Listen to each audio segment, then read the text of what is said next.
1580 KGAL.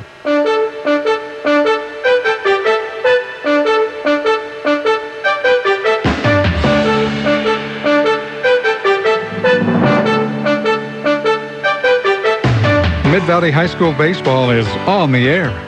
The following sports broadcast is an exclusive presentation of News Talk 1580 KGAL and is brought to you by Lynn Benton Tractor, Power Honda, Ixtapa Family Mexican Restaurant, Albany Grocery Outlet, Howard Buick GMC, Stavros Auto Services, Mark Thomas Motors, Burgerville, Now Builders, Northwest Apparel and Embroidery, Wilson Motors, Figaro's Pizza of Albany, Like New Appliance, and by Economy Supply Building Center. Now get ready for Mid-Valley High School baseball. With all the action, here are Radio Ray and Scott Landgren live on 1580 KGAL. Good afternoon, everybody. Unlike the last few times I've joined you, it is not exactly a beautiful afternoon for baseball, but it's getting better continually. Here at West Albany today, it's not raining. The field is in excellent condition. The sun has started to shine, and we hope for a very good ball game today. It is the start of the 5A division playoffs. It's what they call a play-in round today. Matched up here are the Churchill Lancers, the visiting team, and the home team, the West Albany Bulldogs. We'll tell you more, of course, about these two teams, but before we start, let me welcome you today. Thank you for joining us for baseball here at locally owned and operated 1580 KGAL. Proud to be local. I'm Radio Ray, and next to me today is someone I have not broadcast with this year. Welcome. It's Ryan, and your last name I know is Pietz, and I'm still trying to figure out how it's pronounced. Is it Pete's? I think it's Pete's or Pites. It's one or the other. I've never quite got that straight. Well, why don't you choose one? And I'll go with Pitts today. Pitts? Sounds good, yeah. Pitts? Yeah. That's a peculiar name. I bet you get a lot of joking about your Uncle Gravel and your sister Cherry and your brother Arm and that stuff. I do, but I blame it all on my dad, so it's okay. I know your dad, and I have great respect for your father. Your father told me a little bit of story about the night you were born. They weren't quite sure yet what your name would be. And they had chosen, they thought if it were a boy, that they would name you Christopher. But then they thought to themselves, well, your nickname would be Chris Pitts. That wouldn't work. And it sounded very much like a snack cracker, so they decided to go against it. And they thought Ryan was a good, strong name with two syllables that people were likely to use, and that Ryan Pitts would be a very strong, good name. I think it's fit me pretty well. You also were choosing among Guillermo. I'm kind of glad you didn't choose Guillermo. It has more of a baseball ring to it. Guillermo Hernandez from the Tigers, but Ryan has a more easy ring to it. There is a story here that before this young man was born, that he was nicknamed Guillermo if it were a boy, which would have been Lermo. And for the first couple of months, his father called him Lermo and also Mose, and to this day still calls him Mose or Monk. Right. That's Ryan. I'm Ray. I hope you enjoy baseball today. We'll take a break here. The two head coaches are already out talking with the umpires at home plate, and we're just about ready to begin the game today. We'll come back and tell you a little bit more about the season for these two teams. It's the playoff, 5A division playoffs today. Churchill and West Albany here on KGAL. Churchill High School. Entered today's game with a season record of 12-13. Coffee cart in front of the coffee shop next to the other coffee shop. And we all know those mental reboots can cost. But at McDonald's, whether you want a soft drink or a coffee, you can refresh for just $1. At McDonald's, you can get any size ice-cold soft drink or any size rich premium roast coffee for just $1 every day. It's more value to love. Perk up for $1? Now that's what I call refreshing. A la carte only. Price and participation may vary. Introducing the brand new Premium McWrap from McDonald's. With fresh vegetables and delicious chicken bundled together in a meal-sized wrap. Each bite you take is like no bite you've ever tasted before. Hold the phone. I'm taking another bite. The new Premium McWrap. For just $3.99, it's a whole new way to love McDonald's. Price and participation may vary. What do you expect to accomplish this year?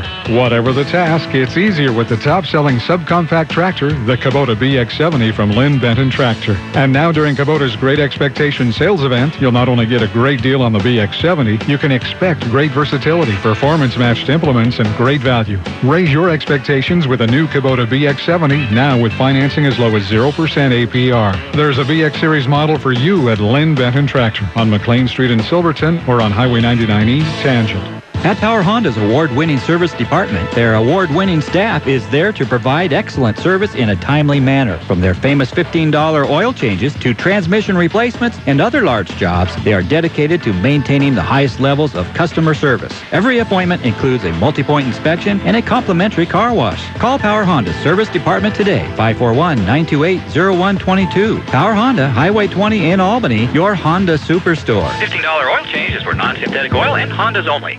1580 KGAL.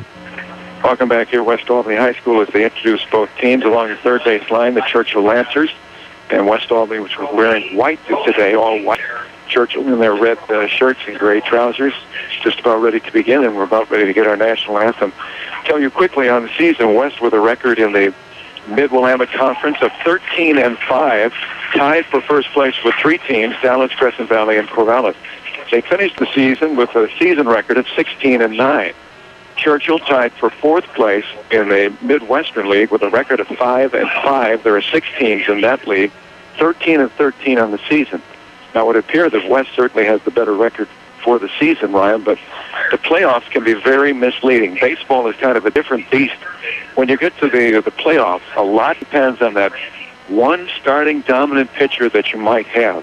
We know that Joe Miller was one of the pitchers of the year in the Mid-Willamette Conference, but we don't know anything about young Thompson, the starter for Churchill. We don't yet. I've got thoughts, but we've got a national anthem. We are hurrying, but we'll take a break during our national anthem, and we'll be back on KGAL. You will always get your money's worth, and the food is fresh, original, and tasty at Ixtapa Family Mexican Restaurant in Lebanon. Open areas or cozy booths, you'll find Ixtapa's service superb and menu variety most excellent. Visit them for lunch or dinner where the parking is convenient and the atmosphere is sweet. Are you part of an office group? Groups of 10 to 25 are always invited, and $3 drink specials are always offered. Enjoy Ixtapa Family Mexican Restaurant today at 25 North Main in Lebanon. Have you seen the new steel wall in Economy Supply Building Center? It's loaded with steel products you can't do without. From chainsaws to trimmers, you'll find a tool that can help you get your work done easier.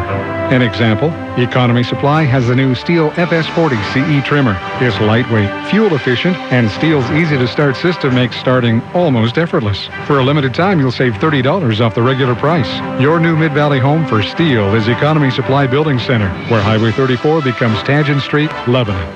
1580 KGAL.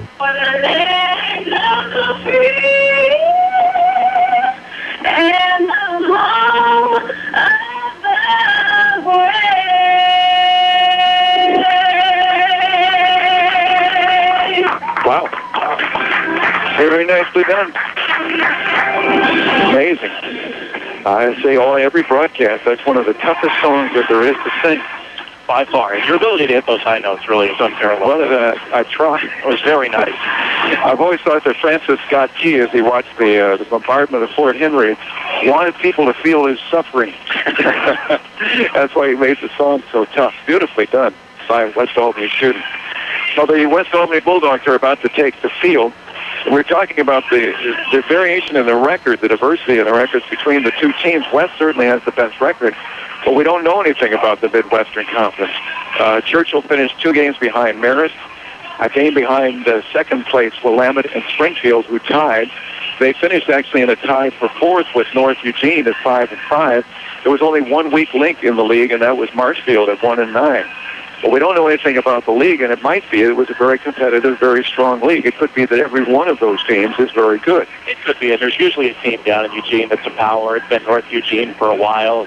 I know they're still pretty strong down there, but like you said before the break, really at this point of the year, all you need is one dominant pitcher, and you can ride your way through the playoffs 4 or 5 games with a number one, and you can win yourself the state championship. Doesn't matter if you come in at 13-13, as Churchill does, or 16-9, as West Albany, 22-1, or whatever anybody happens to be.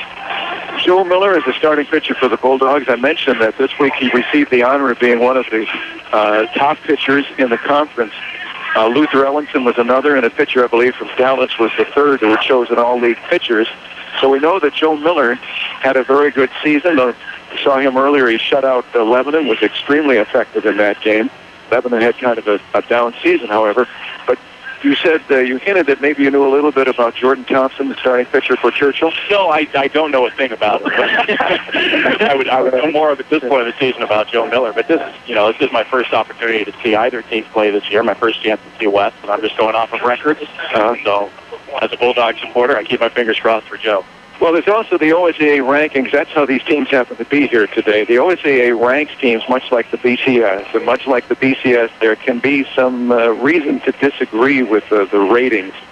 West Albany was ranked number 12, Churchill number 21, so they are among the 24 teams in the playoffs.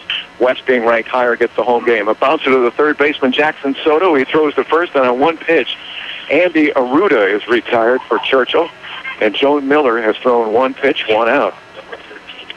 Well, that will be a key. Getting some quick outs would be great. You'd like to see Joe cruise his way through the early inning.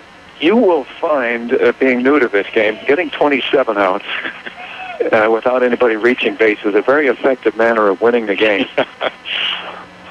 Inside ball one to Ian Rodriguez, who is the shortstop, batting second. Jordan Thompson, the pitcher, will bat third. When the pitcher is hitting third, he's got to be a good athlete. Exactly. When he's in the lineup for the day. Pitch is swung on, grounded towards the shortstop. Sawyer Reed will pick it up. He will throw to first, and on a couple of pitches, Ian Rodriguez is gone. We did see West a couple of times in our broadcast this year, Ryan, and each time I say a great number of complimentary things about Sawyer Reed at shortstop. Sawyer's a tremendous athlete. We've seen him a lot during the basketball season. He's a senior and an all-league shortstop. Being able to tricky hop on that last one in between play made it look easy. That's right. He was all-league as well. Several of the West Albany players made the all-league team, Mid-Willamette Conference. Here's Jordan Thompson, that pitcher whom we mentioned, and he will take ball one. The home plate umpire, I don't know if you have seen him, but sometimes when there is a called a third strike, he will jump like a karate punch. Pitch is swung on and missed. You know what's funny is just from the back, just from the view from here, I could tell that's the guy. We've seen him before. It's a great... In fact, the last time we saw him, he didn't do that. I don't know. It may have been last Friday at Goss Stadium. We broadcast a game from there. There's that breaking ball strike. 1 ball, 2 strikes. Joe Miller quickly gets Andy Arruda and Rodriguez here on the top of the first and has the advantage on Jordan Thompson.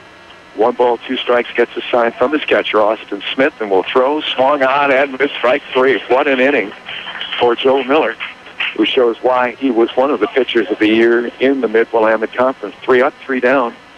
Half inning done. Churchill scoreless. West Albany comes to bat. The Lancers and the Bulldogs today on KGAL. Albany Grocery Outlet Bargain Market has bargain prices now on 8-pound bags of navel oranges, just $3.99. You save $2. Save up to $1 on pineapples, just $1.99. And save up to $2 on Mike's Lemonade 12-pack party kit, just $14.99. Hurry, specials good while supplies last. Albany Grocery Outlet Bargain Market, 100% satisfaction guaranteed. Across from the Heritage Mall with bargains on the brands you trust. Serving Albany and the Willamette Valley for 37 years. Hi, this is Dean Stavros for Stavros Auto Services. The Auto Doctors is the mechanic side of our business and will give you a written lifetime warranty on all work they perform. Jason and I are proud of Jeff, our service manager, and his trained mechanical technicians. Brakes, tune-ups, or any other maintenance your auto may need, Jeff and his team are ready to help. Stavros Auto Services. Same people, same commitment to excellence. You've got our name on it. Find us at packautobody.com. 1580 KGAL. Ready for the bottom of the first inning. Jordan Thompson warming up, a right-handed pitcher for the Churchill Lancers. And for the Bulldogs here in the bottom of the first, it'll be Sawyer Reed, Austin Smith, Andrew Kettleson hitting 1, 2, 3. They would be followed in the order today by Jackson Soto, Jacob Bewley, Joe Miller, who is the pitcher today. 7, 8, and 9, Tanner Whitley, Logan Nichols, Jacob Kastner, starting lineup for the West Albany Bulldogs. West Albany in the OSAA rankings was ranked number 12 and Churchill number 21. Now, they pick 24 teams according to however it is that they decide that there are a certain order of teams. And the first 8 do not have to play today. They're idle. The next 16 match up. Here is the left-handed hitter, Sawyer Reed, the shortstop, the leadoff against the right-hander, Jordan Thompson, and Jordan will throw low ball 1. So 1 through 8 have the day off, and then 9 through 24 are playing today, 16 teams matching up. The pitch is swung on. There's a base hit by Sawyer Reed to lead off the game for West. Solid single to right by Sawyer. You may have heard that on our beloved outdoor microphone. It's good to hear that again, too. It's been a couple of years since I've done a baseball game with you. This is nice. Gave me something to look forward to this week. It is nice. Here's Austin Smith, who is the catcher today for Joe Miller, who looks down at Don Lean as head coach, and let's see what they would do here quickly. Would they sacrifice already to get Sawyer Reed in the scoring position? Would they have him take off against the catcher, Griffin Barab? He does take off on the first pitch, outside low, and the pitch they throw will be well off the mark, taken by the shortstop, Ian Rodriguez, who was well over on the second base side of the bag for that throw. And Sawyer Reed, on the first pitch, steals the base. There was a great slide by Sawyer, too, because the throw was really taking itself right into Sawyer Reed's path. But Sawyer slid to the infield side of second base and safe. And now Smith shows bunt, bunts it down the first baseline. Picked up by the first baseman, will throw to the second baseman, Andy Arruda, covering. Drew Smyrns is the one who makes the throw. He is the first baseman for the Lancers. Andy Arruda, the first baseman, or the second baseman. So 3-4 on the putout, but it'll be a sacrifice for Austin Smith. So they have Sawyer steal second, but they do sacrifice him to third, and Andrew Kettleson, the third baseman, second baseman today, will step in. So with the 16 teams that are playing today, they're ranked 9 through 24 by the OSA. Number 9 plays 24, number 10, 23, number 11, 22, and number 12, West Albany, plays 21, Churchill. That's why they're here. The higher-ranked team being the home team. Strike one to Andrew Kettleson. I was a little surprised and not a lot of respect given to the Mid-Atlantic Conference in the power rankings. Dallas at number 8 is the only team getting a first-round bye, so to speak. Pitch is swung on and chopped. It is a fair ball, but will roll foul. It was chopped at home plate. Always wait to see if it was fair. It was rolling fair down the third baseline, but eventually crosses the foul line. Strike two. To Andrew Jackson Soto would be next. Jackson Soto was an infielder on the All-League, on the All-State 5A team a year ago. And good pop. He's a tremendous athlete. Wally and I see him in the fall. Wally Ordeman and I doing West Albany football. See him on the gridiron a lot. Powerful kid. Andrew Kettleson awaits the pitch from Thompson. This one will be low and outside.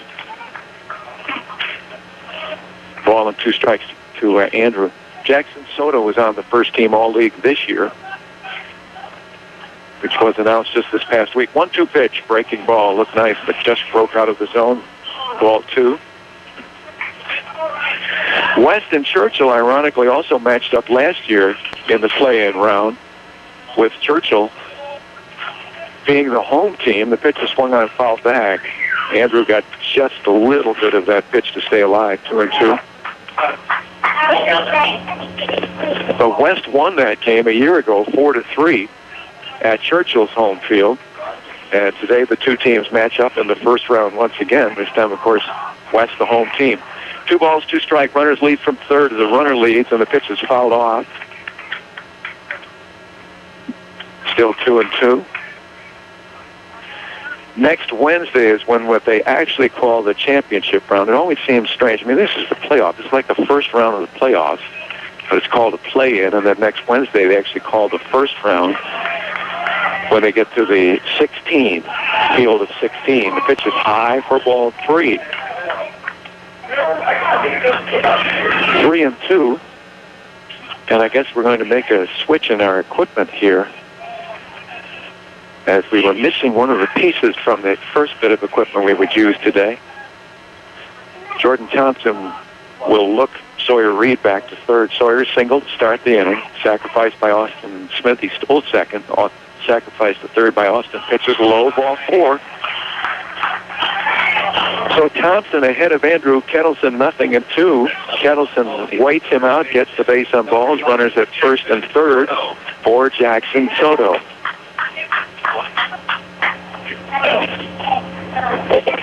Keep an eye on Andrew Kettleson and see what West would do here. It was not a good throw by Griffin Barab, who was the catcher, to second on that stolen base by Sawyer Reed, who was really off the mark to second.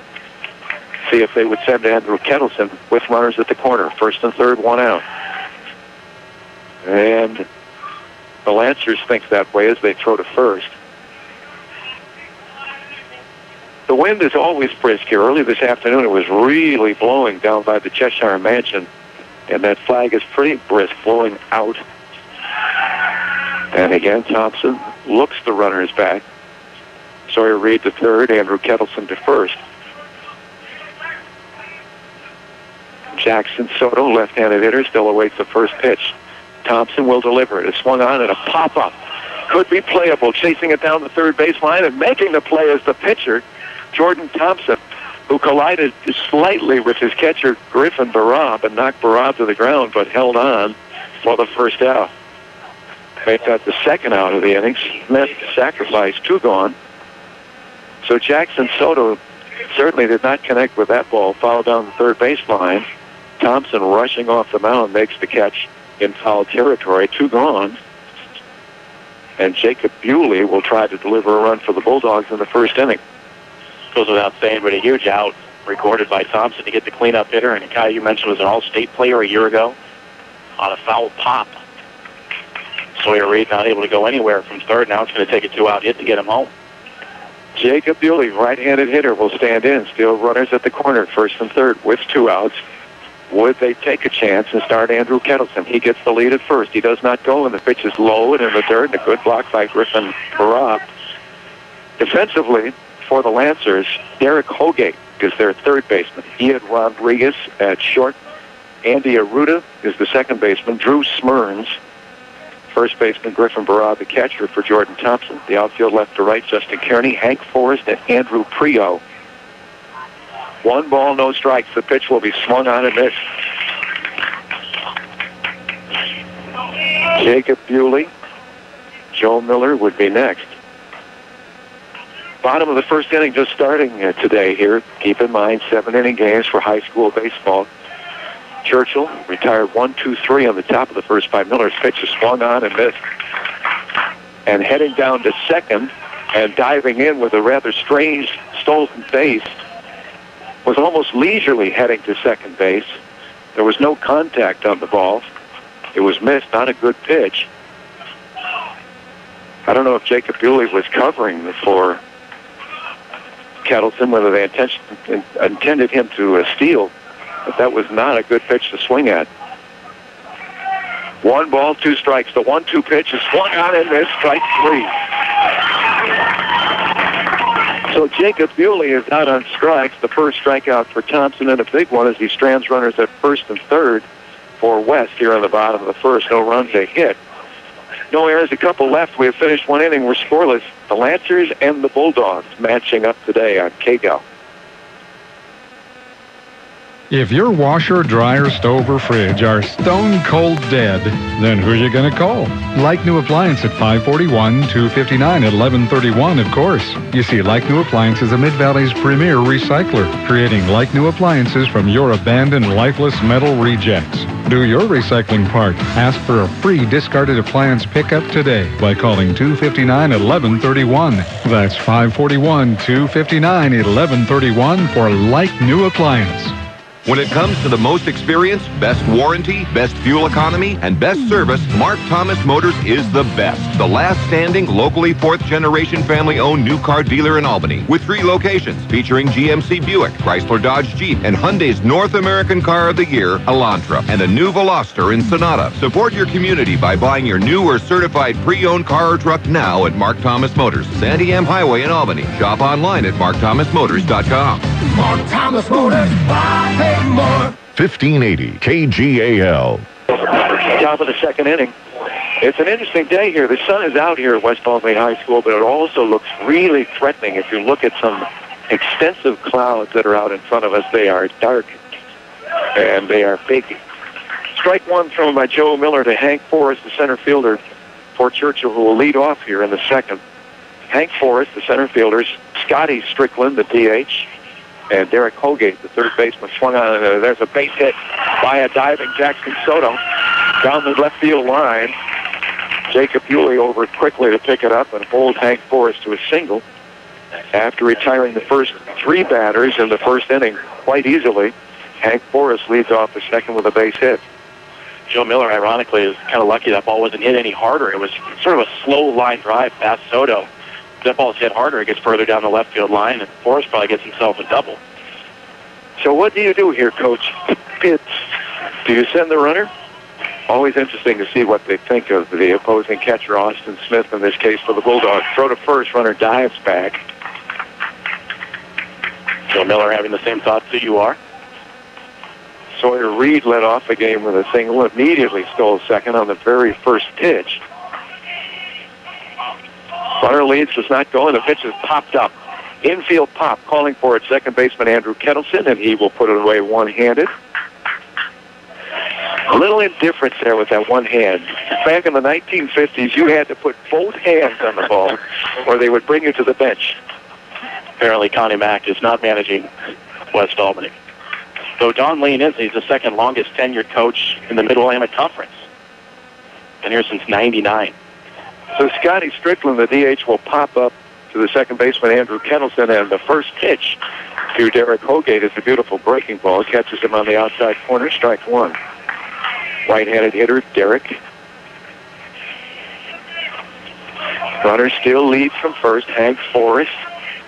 Miller looks over his shoulder that way. There he goes. The pitch is swung out. That's going to be a base hit, and that may drop into the gap. No, cutting it off is the center fielder, Jacob Caston. He will throw it in, but there will be runners at the corner. Caston got over quickly, made sure it did not get into the gap between him and right fielder Tanner Whitley, but it is a base hit for Derek Holgate and a solid base hit to right field. Right center, runners at first and third, and both base hits have been well hit. 2 on, 1 out, and Drew Smurns, who spells his name S-M-E-R-N-E-S. I guess nobody likes to pronounce the E's in names like P-I-E-T-G. I don't know why we bothered to put them in there. Joe Miller has to check runners at the corners. And throws, and it is low for a strike. That was a slow. I was waiting for one of those. Slow. No immediate reaction. I thought perhaps it looked like it might have dropped a little low, but the right hand comes up, strike one. Again, Miller looks first and third and throws to first. Runner dives back. We're scoreless in the top of the second. If you just joined us, West had a couple on. Base hit by Sawyer Reed, stole second, sacrificed the third. A walk-foot runners at first and third, but Jordan Thompson got out of it in the first inning. Throw again to first, runner is back. Drew Smurns is a tall first baseman, what you want at first base, about 8'3". Boy, he is. He's a big guy. He's big, swung on and missed. That one was outside, and I mean well outside. Good breaking ball from Miller. Smyrna's not only tall, he's big. He looks like he could be a defensive end. Wide-bodied first baseman. Miller looking for the punch out here if he can get it. Instead, will throw to first. And the runner back again safely. Runners at the corners. And Drew again steps in. Well, his shadow is long, too. The shadow at home plate is halfway to third. Here's the pitch. Swung on and missed, strike three. So Miller gets a key strikeout and now has 2 outs and will try to retire Griffin Barab for a final out of the second inning, get out of this little jam. I called Churchill High School today, and the secretary in the office told me it was pronounced Barab. But apparently the coach, Kelly, I knew the name earlier, I forgot it. Kenny Niles. Kelly Niles. Yes. Kenny. I didn't know the name at all earlier. Throw to first. Gets away from the first baseman. The run will score. And a runner will go down to second. The throw there will be late from Logan Nichols. That's one of those dangers of throwing over to first, as Joe Miller threw it. It got away from Logan Nichols. To whom would you give the error? To the pitcher, I think, on that one. Error on the throw. He won. All right. I was going to say Logan Nichols, but I can't see as well as you can see. It was a lower throw to first. I thought it got away from Nichols, but we'll call it E1. The result is that the run scores. It's 1-0 Churchill. And they will come out. A couple of trainers from Churchill will come out and take a look at the young man who went to second, Derek Hogate. Looked like he jammed his hand sliding into second. The coaches came out pretty quickly to look at him. He took his time getting up, and the training staff from West Albany out to look. I think they're looking at his right hand. Looked like he just jammed it into the bag, trying to beat the throw down to second. So Churchill gets the first jump today.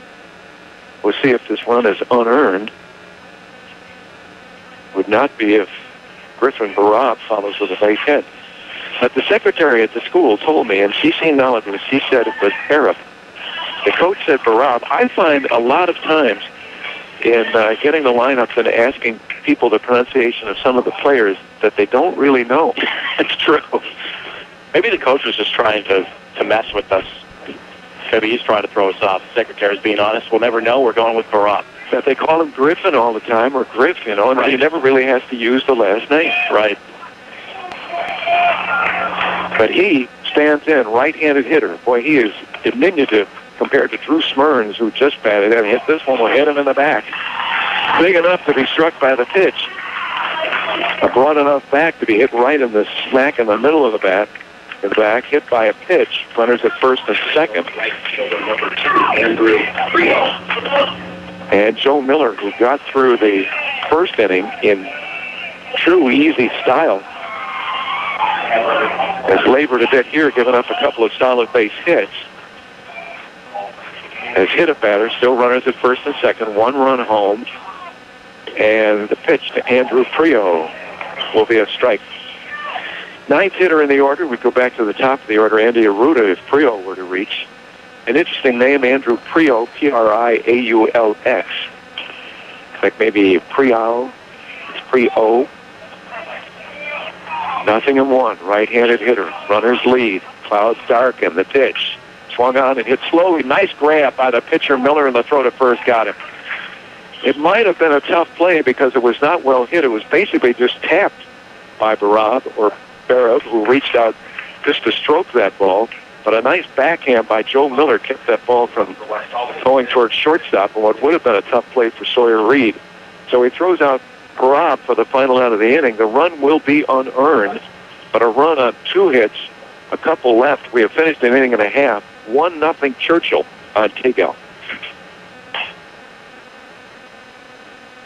Albany Burgerville is celebrating over 50 years of serving customers fresh, great-tasting food with a mission to serve with love. Now featuring the Ham Havarti Sandwich, all-natural Diamond Ranch ham layered with melted Havarti cheese, fresh slice of tomato on a toasted hoagie roll, complemented with a seasoned tradition chocolate hazelnut milkshake. Pick up an Albany Burgerville rewards card now. Cash for every dollar spent. Albany Burgerville is celebrating over 50 years of serving customers fresh, great-tasting food with a mission to serve with love. Albany Burgerville, fresh, local, sustainable. The mission of this quality Mid-Valley builder is treat every job like it's our only job, no matter how big or small. And we don't stop until our customer is 100% satisfied 100% of the time. Now Builders has stuck to this business plan since their beginning in 1992. They welcome commercial and residential jobs, big or small, it doesn't matter at Now Builders. See their list of referrals online at nowbuilders.com or call 541-926-2858. Locally owned and operated, this is the very independent News Talk 1580 KGAL, Lebanon, Albany, Corvallis. Bottom of the second inning today. Thank you for joining us here on KGAL Playoff Baseball. West Albany trails 1-0 as Joe Miller, the pitcher for the Bulldogs, swings through a fastball from Jordan Thompson. Leading off here, strike 1. Miller, Tanner Whitley, Logan Nichols, 6, 7, 8 for the Bulldogs here in the second, inside ball 1. The run in the top of the second unearned with runners at first and third, but Joe Miller has himself to blame on an errant throw to first, trying to keep the runner secure at first base. Strike 2 called on the outside corner. That seems like it could be one of those baseball loophole rules. If the pitcher commits the error, it's an earned run. Yeah. I know that's not the way it works, but this one is fouled away down the right field line. Should be well out of reach for the right fielder, Andrew Creel. It is.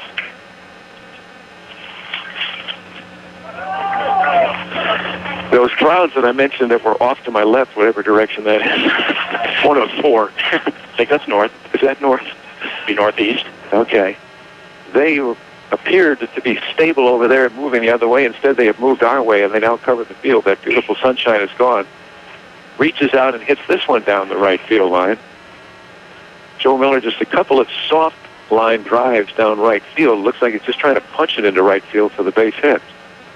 Maybe a little bit more protective swing with 2 strikes. Cover more of the plate. Jordan Thompson, the right-hander, will throw high.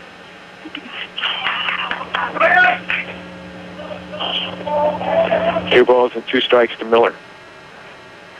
Throws right-handed, bats right-handed. The pitch high and a full count. The Midwestern League is interesting since a couple of teams, Sheldon and Thurston, have gone to 6A. Pitches, whoa, fouled towards the on-deck circle, and he did smack the got a piece of on-deck hitter Tanner Whitley lightly, but nonetheless got hit by the ball. Tanner keeps looking at Joe Miller like he's going to hurt him. Don't, he's the starting pitcher. Cut him a little slack. Pitch, strike, strike 3. Oh, he didn't jump up. Oh, he did. But did he get off his feet? He did. I didn't think he lifted the feet. And that was iffy. That was looked flowing away from up here. Yeah. But strike 3 called, and the home plate umpire gives us that karate move. Joe Miller is the second strikeout victim. This one looking, Jacob Bewley struck out, swinging to end that first inning with runners at first and third. West did not score. Churchill leads at 1-0. Here's Tanner Whitley, who just got hit by that ball off the bat of Miller, and he takes strike 1 on a slow curve. Game moving along quickly, but not if he continues throwing those. Would keep us here a little bit longer. Those are so tantalizing as you await a pitch like that. Here's a fastball that follows up, and that one is low.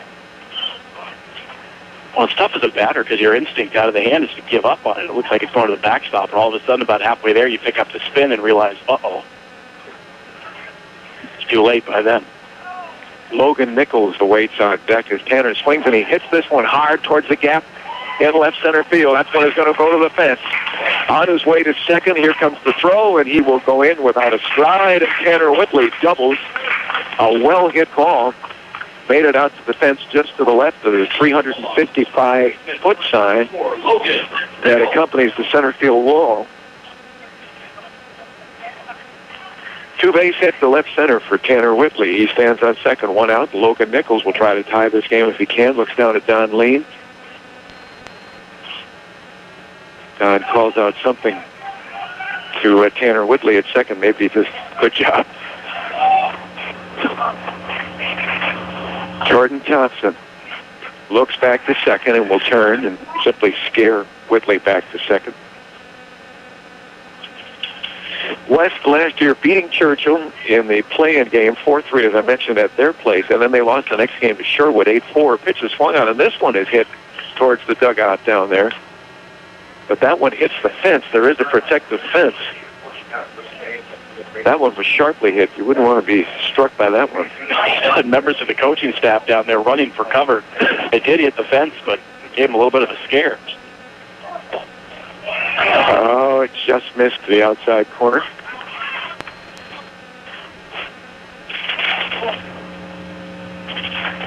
Logan Nichols, right-handed hitter. Boy, it darkens here. Those clouds really look threatening. Pitch from Thompson, high pop-up. Deeper than I thought, all the way out to the center fielder. Hank Forrester will grab it for the out. That was not a pop-up, it was a fly ball. When he hit that thing, I thought it was going to be an infield pop. It looked like he hit under it, but boy, it traveled some distance. And Hank Forrest never had to move in center field for the out, 2 gone. Right before the pitch, I was about to say the wind is shifting and blowing out to dead center. I would think a ball would have some carry to straight away. That one was hit straight away. Actually didn't wind up all that deep. Whitley bluffed to third, but had no chance. Jacob Caston, center fielder, steps in, and the first pitch to him will be high, ball one. So West again with a chance with a runner in scoring position. They had runners at first and third in the first inning. With just one out, Jackson Soto fouled out, infield foul, and Jacob Bewley struck out. There's a strike call. And with one out here in the second, they get a runner to second, and Tanner Whitley's double. Logan Nichols flies to center, and Jacob Caston with a 1-ball, 1-strike count. Thompson checks that runner at second, and he throws inside. Ball two. Last year, West winning that first game, then lost to Sherwood, and I think, if I remember checking today, that Sherwood won the championship last year. Would that be right? I don't know. Yes, in that case, yes. Yeah, sure. 2-1 pitch is a high pop. Will this one be playable? It's over towards the dugout, chasing it and making the catch is first baseman Drew Spurns. That one did not carry as far into foul territory as I thought it might, and Spurns, several feet away from that dugout, makes the catch in foul territory. So once again, West, as they did in the first, they leave, in this case, one runner in scoring position. They left two aboard in the first. Through two, it's Churchill 1, West nothing. We'll be back on KGAL. Wilson Motors in Corvallis is showcasing the arrival of the new 2014 Jeep Grand Cherokee, the 2014 Jeep Patriot, and the 2013 Motor Trend Truck of the Year, the Ram 1500. Wilson Motors is where you'll find this area's best selection, best prices, and happy customers. Come see the notable difference during the showcase event going on now at Wilson Motors. Make your best deal today at Wilson Motors Chrysler Jeep Dodge Ram, 5th and Buchanan in Corvallis, and online at saveatwilson.com. Eye-popping graphics on premium fabrics. That's what you'll wear from Northwest Apparel and Graphics. Businesses like Albany's Furniture and Beds, Buckmaster Plumbing, and Rhodes Warden have trusted Northwest Apparel and Graphics for their new appearance. Now you can too, and for a lot less than you'd expect. From vinyl signs and proverbs to screen printing and custom embroidery, Northwest Apparel and Graphics can do it all. No minimum orders for home or business. Look for their new showroom just south of the Kuhn Theater on South Main Street. Northwest Apparel and Graphics. 1580 KGAL. Already slipping into the top of the third today. It's 1-0 Churchill, as Joe Miller will throw a strike to the first batter here, Andrew Frio, and here for the third inning is Ryan. I'll make a minor correction. Andy Arruda leading it off for Churchill, the top of the order here in the third for the Lancers, who lead 1-0. On an unearned run in the second, Joe Miller winds and hits Arruda up high. Got him up on the upper shoulder, maybe nicked the ear flap. So Arruda aboard to lead off the third. Hit by a pitch from Miller. Early trouble here in the third. Ian Rodriguez, the shortstop, will stand in. He grounded out to short his first time up. Really, really good to be back here at West Albany. Just a stone's throw away from where we'll spend the fall doing Bulldog football. Memorial Stadium just behind us. Not you and I, but Wally Ordeman and I, Jeff Kiter. Rodriguez squares to bunt and bunts it foul up the first base line, 0-1. Well, I was surprised they did not send Andy Arruda. I think you often see kind of a baseball tit for tat. And Sawyer Reed, their leadoff hitter for West, stole on a first pitch of the second batter of the game. I thought maybe they would send Andy Arruda to test Austin Smith, but they were intent on the sacrifice. Jackson Soto in near the grass at third, anticipating the bunt. A throw to first instead sends Arruda diving back to the bag. Joe Miller, all-league selection for West Albany, a tall senior right-hander. 6'3", but his throwing error in the second, providing the game's only run so far. The pitch to Rodriguez, breaking ball low. Ball one, 1-1 strike. I think the sacrifice was a fake. I still think they'll send Andy Arruda. He stares across the diamond intently at his third base coach. Making up the signal, takes a decent lead from first. Miller from the stretch turns to look.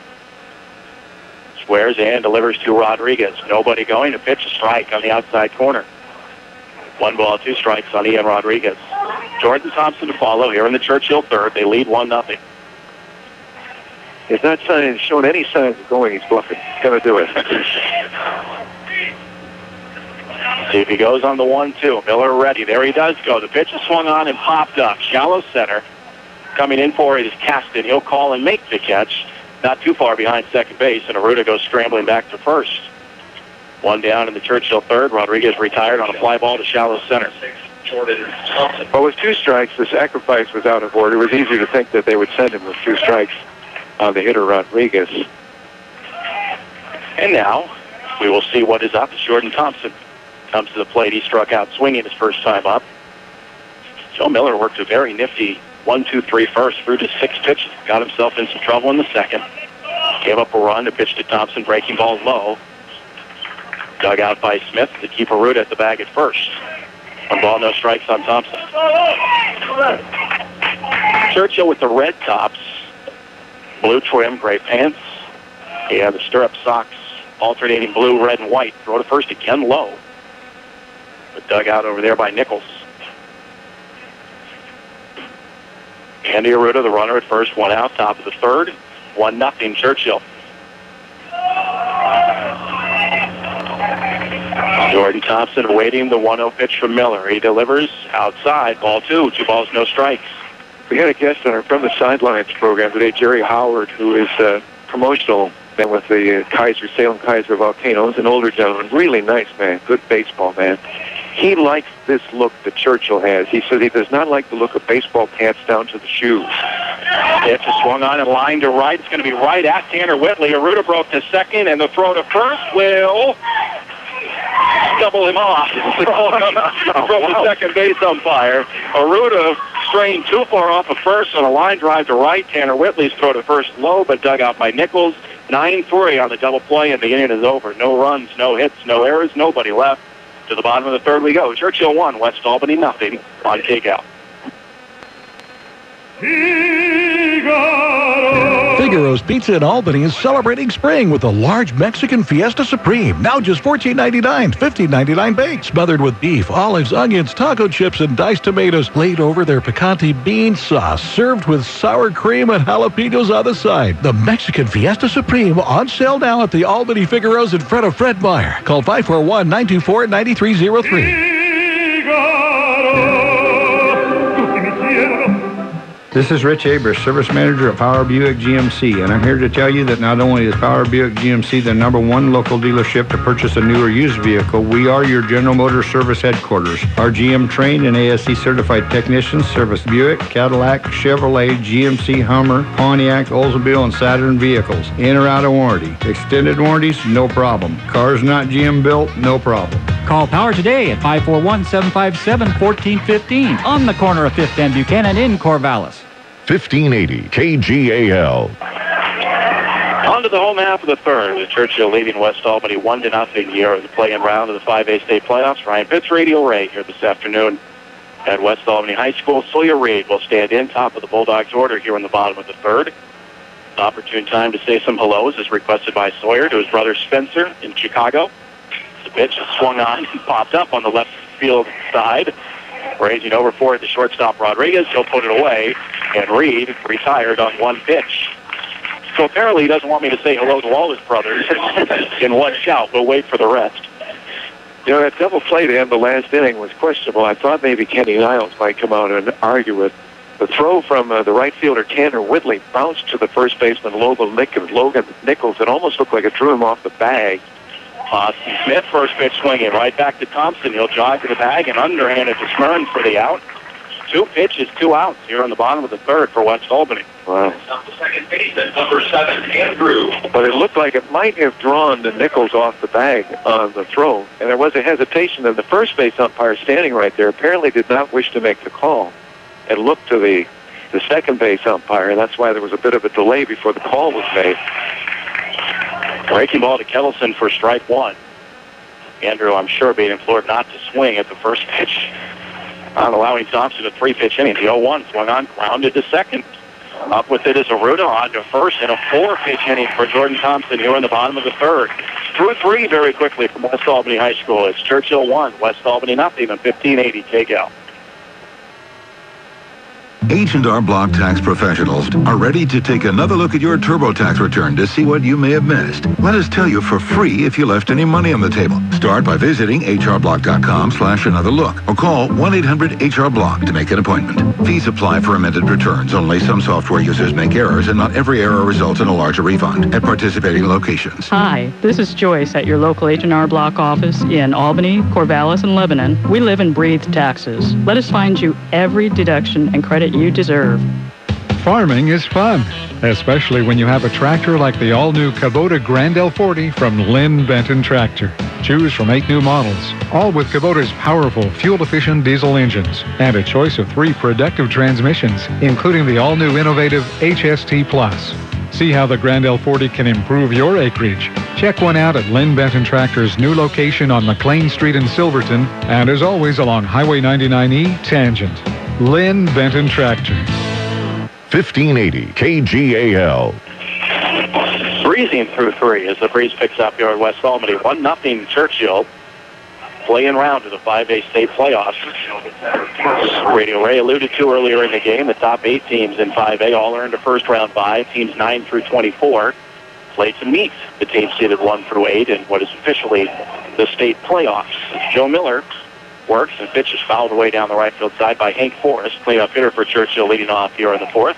You may call me RR if you wish, or Mr. Ray. Okay. Whichever you prefer. Mr. Peets? Well, Mr. Peets. That's fine. I hear that one often at the bank. Yeah. Indicator. Is it Peets? How do you say your last name? Yeah. Pitch to Forrest is inside. Ball 1. 1 ball, 1 strike. But I said earlier, I was a little surprised the Mid-Atlantic Conference typically is pretty well thought of in all sports, baseball included, but Dallas, the only team in the top 8 of the power rankings. Pitch is grounded to third. Jackson Soto, a diving backhand stop, long throw across, past the first baseman Nichols. And on his way to second will be Hank Forrest. A great play by Soto to stop it. But in his haste, he throws low past Nichols at first. Forrest will wind up at second. Well, there would not have been an error on the play if that ball had gotten to the first baseman Nichols and the runner had been safe. It was a tough play. And Jackson looked like he might throw out the runner, but there is an error to account for the runner getting to second. So we're getting a base hit plus an error. Yep. Single E5. I concur. By the way, with PIETZ, I am told that a grandfather anglicized it many years ago, so it would not sound German during World War. Whether that's true or not, I don't know. Every time I just say to people, at some point I'm just going to surgically remove the E. We'll just have it completely taken out. Yeah. Then everybody will know. For years when we used to order pizza on Friday nights, we'd always tell the people PITZ. We'd show up and on the table we'd say PITZ. That's right. Keep from confusing people. Scott Strickland grounds it to third. Soto down to a knee to block it. Has time. Fires across to get Strickland for the out. Yeah, that's a big out. It keeps Hank Forrest at second, 1 down in the Churchill 4th. There is a big arm at third. That ball was hit quickly to him, so he had time. But a lot of third basemen would have hurried that throw. He looked to second, took his time, saw that the runner was back, and then fired a shot to first base. I mean, that's a strong arm. There's a reason they call that the hot corner. The ball gets on you quickly, and Soto might have a little bruise to go with it. But he does make the play. Forrest stays at second, 1 out. Derek Hogate, the batter, the third baseman. Pitch from Miller. Swung on, fouled straight back to the backstop, 0-1. Churchill and West Albany have played, I believe now, in every sport in the last couple of seasons. Matched up in football, they've matched up in basketball. Churchill had a tremendous basketball team this past year, made it all the way to the state title game before losing to Jefferson as Miller wheels, fakes back to second, nobody covering, but Forrest goes back to the bag anyway. But this 5A rivalry appears to be short-lived. There is new news on the realignment front, which I'll get to in a moment, as Miller's pitch swung on, fouled off the top of Austin Smith's mask into the backstop. 0-2. They met again to the OSCA within about the past week, and they lowered the threshold between 5A and 6A. It was at 1,300. They lowered it to 1,260. West Albany, I believe, right now stands at 1,321. Rich Engel, the athletic director for West, was optimistic they could get down to that 1,300 mark. The pitch is just a little bit outside. Ball 1, 1-2 So are they looking for people to volunteer to go to South? I was going to say, you get a school bus. We need 61 people to volunteer, just at least to not be there on the first day or whenever they count. But it would certainly look now as though West Albany is locked into moving to 6A in 2014, which, as broadcaster, breaks my heart. That's not right. Pitch is low and outside, ball 2. 2 balls and 2 strikes on Hogate. Runner at second. One out here at the top of the fourth with Churchill leading 1-0. It's the teams with whom they would group them that is really of interest. They have made some suggestions that are really out of line. Places we don't want to go. I saw one alignment that had Forest Grove and Beaverton. Pitch is swung on and tapped foul off the third. Remains 2 balls, 2 strikes on Hogate. And, if people are tuning in as Bulldog fans, they listen to all the sports, they would know that I cover Bulldog football and basketball with Wally Ordeman and Jeff Kiter, and those are trips that, quite honestly, I don't know if I can make twice a week. No, in 2014. Don't know if we would want to make them as station. Pitch swung on and foul tipped into the glove of Austin Smith for strike 3, and a big strikeout of Derek Hogate for Joe Miller, out number 2 in the 4th inning. And the big first baseman, Drew Smurns, will stand in with 2 outs and a runner in scoring position. And the thing is, West is going to go back and suddenly start playing with 6A teams, Jesuit and all those schools up in the Portland area, basketball, football. It will not be the same. It just can't be. Pitch to Smurns, swung on and missed. Good breaking ball, 0-1. Way back, I think it was 2006. Was it 6 or 5? The first year that we covered the Bulldogs, they were still in the Old Valley League. And the Bulldogs kind of surprised everybody that year in football, made the state playoffs, went up to play Barlow and lost 40-0. So pitch is inside to Smurns, ball 1, 1 strike. Everybody was so happy that they had made the playoffs, but they knew going up to play Barlow, who had a couple of players going to play Division I football, that they had absolutely no chance in the playoffs. And you get the sad feeling that would be the case in some of the sports, at least for a couple of years. The 1-1 to Smurns, outside, ball 2. 2 balls, 1 strike. And the other thing is, I cover the Lebanon sports, of course, and for years they put them in the Midwestern League. It was a terrible mistake. Nobody in Eugene cared about them when they came down to play. I don't think the parents up here cared when the Eugene schools came up here. There was no natural rivalry. It was a mistake for 4 years. 2-1 pitch, foul to the screen. 2 balls, 2 strikes on Smurns. And they're doing the same thing there. They're taking away a natural rivalry. And I think Lebanon thinks of West right now as sort of it's the closest one and sort of their natural rival, although it's West and South. West would say South. I think Lebanon would say West, and they're taking West away. It's just not right. Yeah. The 2-2 to Smurns. Check swing, taken high, ball 3. 3 balls, 2 strikes. They will appeal. Pretty clear, and Smurns did not go.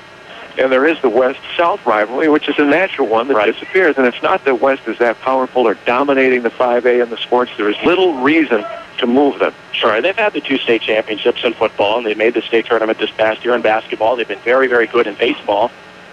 But it's not to the dominant nature of, say, Sheldon in 6A or Jesuit, where they are forced to move up. The pitch is low for ball 4, and Smurns will walk first and second with 2 outs. 1-0 Churchill here in the top of the 4th inning. That was close. Inside, maybe, but close. Griffin Barab will stand at the plate, the catcher for Churchill. Third base coach for the Lancers coming in, and we're going to get a pinch runner at first base. Try to get a clear view of the number of the runner there at first base. Right now it's his side to us. 15, Austin Fetters Duffy is the runner at first base for Churchill. Excuse me? Austin Fetters Duffy. Fetters Duffy, 5'9", sophomore. ASD, if you prefer the abbreviation. Yes, I do. Griffin Barab stands in. Runners first and second, 2 outs. Pitcher Miller laced going to left center field, but playing it well there is the left fielder Bewley. He'll put it away for out number 3, and a hard hit ball will end the top of the 4th. Halfway home here this afternoon at West Albany High School. Churchill 1, West Albany nothing. We'll return with playing round action here at 1580 KGAL. Have you seen the new steel wall in Economy Supply Building Center? It's loaded with steel products you can't do without. From chainsaws to trimmers, you'll find a tool that can help you get your work done easier.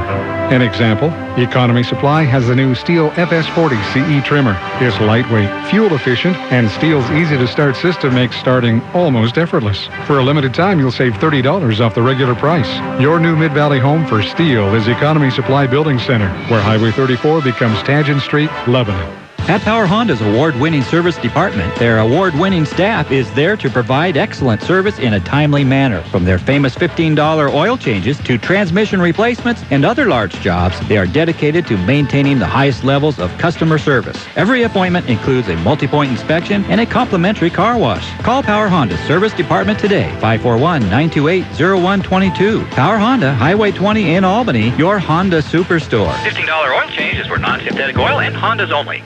1580 KGAL. Back here at West Albany High School. Certainly feels like home. Place I will spend again the fall, the winter, for football and basketball. Very seldom do I get to do a West Albany baseball game because of my day job down in Eugene. I decided earlier this week I was due for a vacation day. I thought Friday sounded like a good day, and then it occurred to me that you had mentioned last weekend there would be a West Albany game this afternoon. Scott Landgren, the normal partner of you, is down in Eugene for Oregon State. Is there a game there tonight? There's a game there. It's going to start in about 40 minutes. No, about 2 hours. That's what we say here. Oh, 2 hours. 2 hours. Right. Immediately following the conclusion of our game. Yes. I will soon have some vacation time, too. Yeah. Are you retiring? Is that the word I've heard? It's sequestration. I still don't know what that means. It means that I will still do some. There'll be fewer services. I see. Okay. Performed. All right. But this will be one of them, sports. Jackson Soto stands in for West Albany. Takes outside, ball one. 1-0 Churchill as we go to the bottom of the fourth inning. Jordan Thompson has been working well for the Lancers. Got in some trouble in the first. Had runners first and third with one out, but got out of it. Your mom seems happy about that, the sequestration. I can't imagine it. If I were her and seeing me being home, I'd be worried. Ball two to Soto in the dirt, 2-0. What are you going to do with your time? Do you know? Do you have a hobby you want to take up? I'm going to drive your mother crazy. You already do that. I know. Even more so. Faster. I will accelerate the mood. I'll have more time. 2-0 pitch is high. Ball three to Jackson Soto, 3-0. And Thompson struggling to find the plate here at the start of the fourth. Has not walked the batter, has struck out two. Beg your pardon, he's walked one. He walked Kettleson back in the first. But he has struck out two. He's 3-0 on Soto. Pitch on the way to Jackson. He is in there for a strike, 3-1. West had their chances. They had runners in scoring position, runner at third. In fact, first and third in the first inning, runner at second in the second, both with one out, and they could not score in either inning. Trail 1-0. Thompson back to 3-1 pitch, line up the middle, softly, fielded by the shortstop Rodriguez, and he'll fire to first in time to get Soto for out number one. Off the bat, I thought that was a surefire hit to center, but it died, allowed Rodriguez to catch up to it. 6-3 on the put out, one down. Boy, I agree with you. I thought it was a base hit up the middle. Jackson Soto has some speed. That was close at first. He almost beat it out. Soto now 0 for 2, and Jacob Bewley stands in. He struck out swinging back in the first. Jordan Thompson, a quick worker. First pitch, grounded to second. Andy Arruda down with a friendly hop onto first in time. And there are two gone in the home fourth. Well, Jordan Thompson has settled into a nice little groove after a one-out double by Tanner Whitley in the second. He's now set down 7 in a row. Boy, you worry about this when we saw Joe Miller in the first inning retire the side. At minimum of pitches 1, 2, 3. He looked like he was really on today. He's hit a couple of batters and walked a batter. Suddenly Thompson is getting some really low pitch innings. There's a nice breaking ball from Thompson in for a strike to Joe Miller. 0-1. Miller struck out looking on a questionable pitch in the second. 0 for 1 as he stands in against Thompson. The 0-1 pitch on its way. Fastball low. Ball one. 1 ball, 1 strike. Miller tried to create some two-out noise for the Bulldogs in the home fourth. They trail 1-0. He can throw hard. Thompson has a good fastball. He's mixed it up with that nice slow curve, keeping West off balance. The pitch is high. Ball 2, 2 balls, 1 strike. Jordan Thompson, 6'1" senior. Lists on the roster as a shortstop, but he draws the assignment here in this play-in game. The 2-1 pitch on the way. In for a strike, 2-2.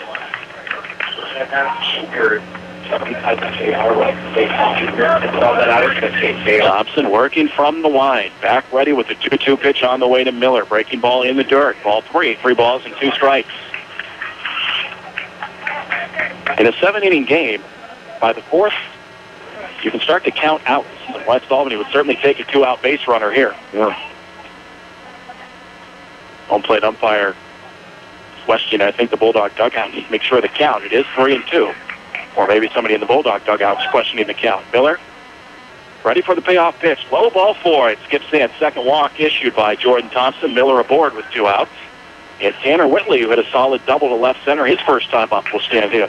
A reminder from Independent Auto Works for everything Volkswagen. Independent Auto Works is the place to stop. Any service, any parts, any year, any model. If it's Volkswagen related in any way, Independent Auto Works is the answer. On 13th near campus, Independent Auto Works. Nice that they are still a sponsor. That goes back to the last time I worked a baseball game with you. John Gullich has been a supporter of baseball in the area for a long time. His sons played ball. I know one played American Legion ball over in Corvallis. Tanner Whitley standing in for West Albany. Joe Miller is short lead off at first. Jordan Thompson stepped off. Chase him back to the bag. Now Whitley will step out, glance down to third for a sign. Anytime I would talk to John in recent years, he'd always say, when are you going to retire? Little does he know. Pitch on the way to Whitley, a called strike, 0-1. Tanner Whitley did double his first time up. Solid drive into the gap in left center field with 2 outs. That might tie the game if he could repeat it here. Would not bet on the pitcher, Joe Miller, to run from first, but you never know. Now Whitley taking a long time, looking down to Don Lane at third. Jordan Thompson put his hands on his hips in a sign of frustration, waiting for Whitley. Now we're ready to go from the stretch. The 0-1 pitch on the way. Breaking ball tapped foul past third. No balls and 2 strikes on Whitley. Logan Nichols would be next if the inning can continue. Thought we might have a low-scoring game from what very little I knew about 5A baseball. If you just look, Churchill was tied for last in the Midwestern League in runs scored. West Albany tied for first in the Mid-Willamette Conference in runs allowed. So you figured if the Bulldogs could pitch and Churchill hit like they have all season, you might have a low-scoring game. We do. 1-0 Churchill in the bottom of the 4th. Thompson set the pitch, swung on him, missed. Whitley down swinging. The inning is done. The 2-out walk does not hurt Jordan Thompson. We'll move on to the 5th inning. Still Churchill 1, West Albany 0 on KGAL. You will always get your money's worth, and the food is fresh, original, and tasty at Ixtapa Family Mexican Restaurant in Lebanon. Open areas or cozy booths, you'll find Ixtapa's service superb and menu variety most excellent. Visit them for lunch or dinner where the parking is convenient and the atmosphere is sweet. Are you part of an office group? Groups of 10 to 25 are always invited, and $3 drink specials are always offered. Enjoy Ixtapa Family Mexican Restaurant today at 25 North Main in Lebanon. Albany Grocery Outlet Bargain Market has bargain prices now on 8-pound bags of navel oranges, just $3.99. You save $2. Save up to $1 on pineapples, just $1.99. And save up to $2 on Mike's Lemonade 12-pack party kit, just $14.99. Hurry, specials good while supplies last. Albany Grocery Outlet Bargain Market, 100% satisfaction guaranteed. Across from the Heritage Mall with bargains on the brands you trust. 1580 KGAL. And welcome back to the gray skies above Albany here, West Albany High School. Ryan Pitts, Mr. Pitts, Mr. Ray, Mr. R. Next to me here this afternoon. We thank you for joining us for high school baseball. It's been about 2 years, I think almost 2 full years since I've been able to do a baseball game with you. We did a Legion game down in Eugene. It was the first year that Ritchie's Market had changed to T. Girding Construction. I called him Ritchie's Market about a half dozen times during the game and thought, I should probably step away for a while. Pitch is fouled away by Andrew Prio, who stands in to start the home or the visiting half of the 5th inning. Well, they're still sort of the market, man. They're more and more getting away from that. But Tom Girding, who is the new backer of the team, his grandfather had the first market in Corvallis. So he didn't mind them still be calling it market then because there was a family tradition. Prio, a foul pop down the right field side, giving chase is Nichols, and he cannot haul it in foul territory. Got a glove on it, but it would not find a home. The count will be no balls and 2 strikes on Andrew Prio. Little things are troubling West Albany here, and we're deep into the game. Keep in mind, these are 7-inning games. We go into the 5th. Jordan Thompson, before he walked that batter in the last inning, had retired 7 in a row. He's looked very effective.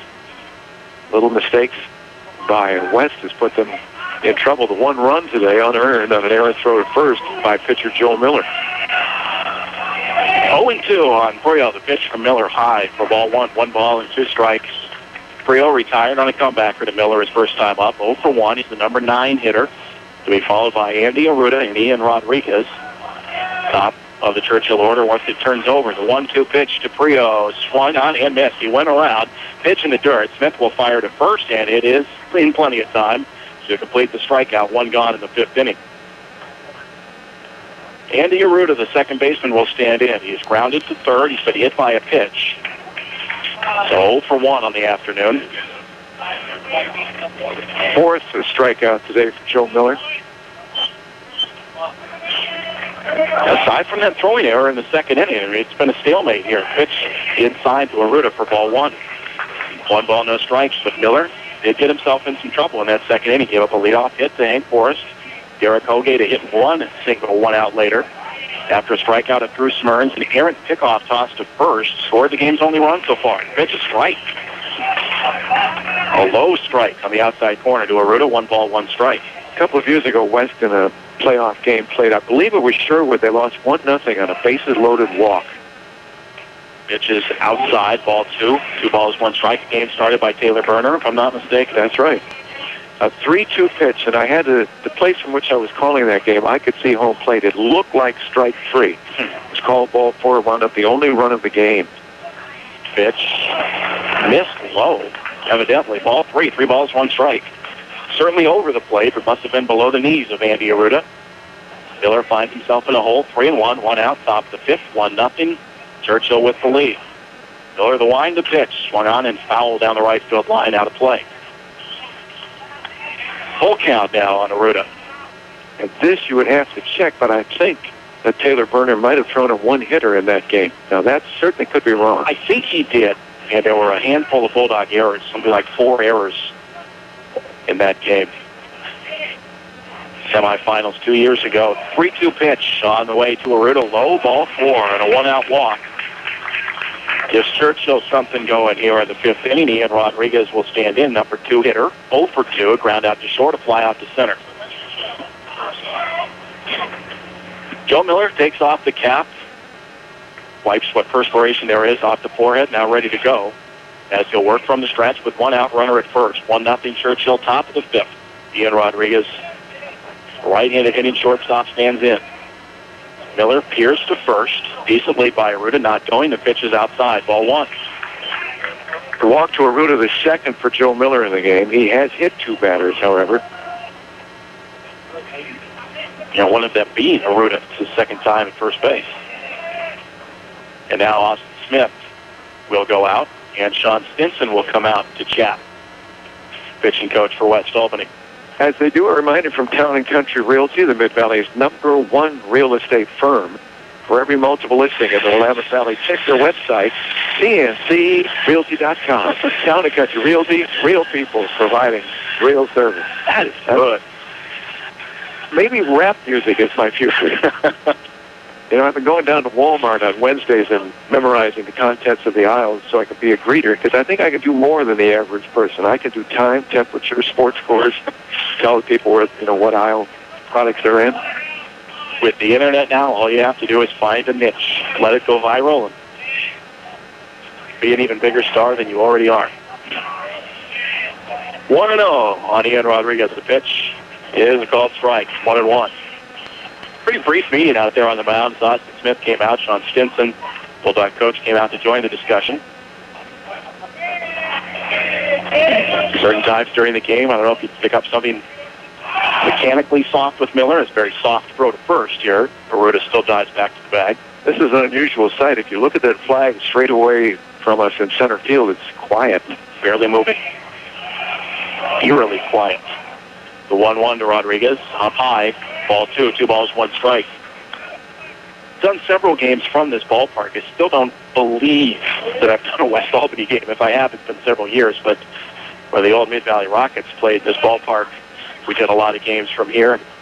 Ball would really fly on those warm summer nights. It would just jump out of here. Miller will step out. 330 down the line in left. 325 down the line in right. 355 to the power alleys and left and right center. Miller, another soft lob to first. Aruda back again. We hadn't seen a home run in a game in a long time. We saw one over the right field wall a couple of weeks ago that I think might have been just a bit wind-aided. It just made it. 2-1 pitch to Rodriguez. Down. Low. Was it a strike? An awkward call. It was a strike. It looked like a strike, yeah. Kind of a weak call from the home plate umpire, but strike 2 to Ian Rodriguez. In the count even, 2 balls, 2 strikes. Aruda, again a short lead from first. 1 out in the top of the 5th. Churchill leading 1-0. Miller ready. Pitch on the way. Low, apparently. Waiting for that one. All 3 balls, 2 strikes. I should know the home plate umpire's name. He really is a nice man. He does a lot of these games. Randy something. Randy umpire. Really nice man. Another throw to first. Randy Canutes.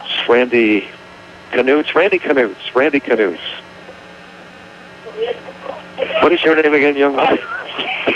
I forget. 3-2 the count on Rodriguez. Aruda, see if he runs on the 3-2 pitch with 1 out. He does. The pitch is swung on and fouled straight back. And Aruda will return to port. Another 3-2 will come to Ian Rodriguez with 1 out. Mid-Willamette, just an incredibly high-scoring conference this year. Crescent Valley scored 228 runs. That was number 1 in 5A. Corvallis, 217. That was 3rd. Dallas, 204. That was 5th. The throw to first. And Aruda dives back. But that could have been skewed because South Albany in the league really struggled this year. They allowed 323 runs. Nobody else allowed more than 233. It's 90 more than any other team. Pitch. Miss. Ball 4. And Joe Miller showing some frustration on the mound. I think he was down on his knees, maybe just allowing a throw through to second, but I think he thought Ian Rodriguez struck out. Certainly looked good. It's ball 4. Back-to-back walks with 1 out. And Churchill threatens to build on that 1-0 lead. Joe has walked only 3 in the game, but 2 consecutive walks here puts him in some trouble with 1 out, first and second. Miller will check the runners. The pitch to Jordan Thompson. Swung on and fouled back behind us. For strike 1. You know, you're also talking, Silverton had a tough time against some of the top teams in the league this year. They gave up some unbelievable runs in games. And I don't know, each of the teams played 1 game against Woodburn, which became independent. Right. That would also count on the total runs for them for the year. And those games were generally one-sided against the top teams. Right. The 0-1 pitch to Jordan Thompson, breaking ball a little high. Ball 1, 1 ball, 1 strike. Now, Woodburn, who for several years was the doormat of the Mid-Willamette Conference and lost by just some preposterous baseball scores. I'm talking in the 20s, sometimes in the high 20s. They moved to be an independent, still allowed 233 runs this year as they struggled. Miller will step off, readying himself for a 1-1 pitch with 1 out in the top of the 5th. Runners first and second for Churchill. They lead 1-0. Jordan Thompson, the pitcher, has struck out into a double play. 9-3. He lined it out to right. Pitch swung out and missed. Good fastball right past the bat of Thompson. A little foul tip into the glove of Austin Smith. Well, it's interesting. Woodburn last year was the only team in the league for which the 10-run rule applied. If they wished it to apply, they could keep playing if they wanted, was my understanding. But the 10-run rule has been eliminated in the league for the last couple of years. That's why you get some of those games that are really one-sided. 1-2 pitch to Thompson, wrapped into left center field for a base hit. Over to cut it off is the left fielder, Bewley. They're going to send Aruda to the plate. He will score without a throw, and it's 2-0 Churchill here in the 5th. So the 2 walks come back to haunt Joe Miller with 1 out. He struck out Andrew Creel for the first out, walked Andy Aruda, walked Ian Rodriguez, and then a solid base hit by Jordan Thompson. Just the 4th hit of the game, but a big one, drives in the 2nd run. And we'll have a conversation on the mound with Joe Miller. 2-0 is dangerous in these games. As we said earlier, you can have a pitcher that can truly dominate, even though you may have weakness in your 2nd and 3rd pitchers in a series over a week. In these games, you're meeting the top pitcher for each team, and Thompson has been tough so far. And that is going to be all for Joe Miller. Crew Clark is going to come in to be the new Bulldog pitcher. Joe Miller will stay in the game and go to first base. So Nichols will come out. Joe Miller will go to first, and Crew Clark will enter, at least for now, batting in the number 8 spot. Reminder from Samaritan Orthopedics as they make the change for the pitcher. If you have pain, orthopedic pain, it can be changed quickly by Samaritan Orthopedics. Whatever that might be, there is no reason just to continue to be in pain. And orthopedic pain can really slow you down if you like to get around, bicycle, walk, run, swim, whatever it may be. Turn to Samaritan Orthopedics in Corvallis. Well, it's 2-0, and things really look tough for West. They started in the first inning. They got runners to first and third. The leadoff hitter in the game, Sawyer Reed, singled and stole second immediately on the first pitch to Austin Smith. He got to third on a sacrifice. Andrew Kettleton walked. West had runners at first and third. And you got the feeling with their record of 16-9 compared to 13-13 for Churchill, maybe they would be on their way today. Not at all. They did not score in that first inning. They stranded a runner at second with 1 out. Tanner Whitley had doubled to deep left center in the second. He was stranded at second. West did not score. They really have not threatened since. And here with 2 walks and a base hit in the 5th, the second run added for Churchill, they lead at 2-0. Jordan Thompson looks almost lights out so far in the game. And again, keep in mind, it is a 7-inning ball game. And West, 9 outs to play with, and still in trouble here on the top of the 5th, trailing 2-0. Crew Clark, the new pitcher. Second team All-League selection was Crew Clark, 6-foot junior as he stands in, right-hander. With runners at first and second, both the responsibility still of Joe Miller, who stays in the game, moves to first base. Logan Nichols came out. Hank Forrest, cleanup batter for Churchill, will be the hitter. 1 down in the 5th and a big spot for West Albany. Miller will be charged with 4 hits in the game, walked 3, but it's the 2 here that have really hurt him. Had a throwing error to first that allowed the other run to score. Drew Clark, ready from the stretch. A long look at second. His first pitch on the way to Forrest. Breaking ball, strike, 0-1. Needing to shut this down and perhaps provide a little bit of momentum as West Albany would come to bat at the bottom of the 5th inning. Ian Rodriguez at second, Jordan Thompson at first. 1 out, a run in the 5th. Pitch swung on and popped up on the infield fly rule in effect as Kettleton will one-hand it in again for out number 2. Clark gets the cleanup hitter Forrest on an infield pop. That'll bring up Scotty Strickland, the DH. So that's a big out. An infield pop-up. Neither runner can advance. Now it would take a 2-out hit to get him home. Strickland 0 for 2. He's popped to second, grounded to third. Scotty Strickland, DH, because Justin Kearney, the left fielder, not in the Churchill lineup.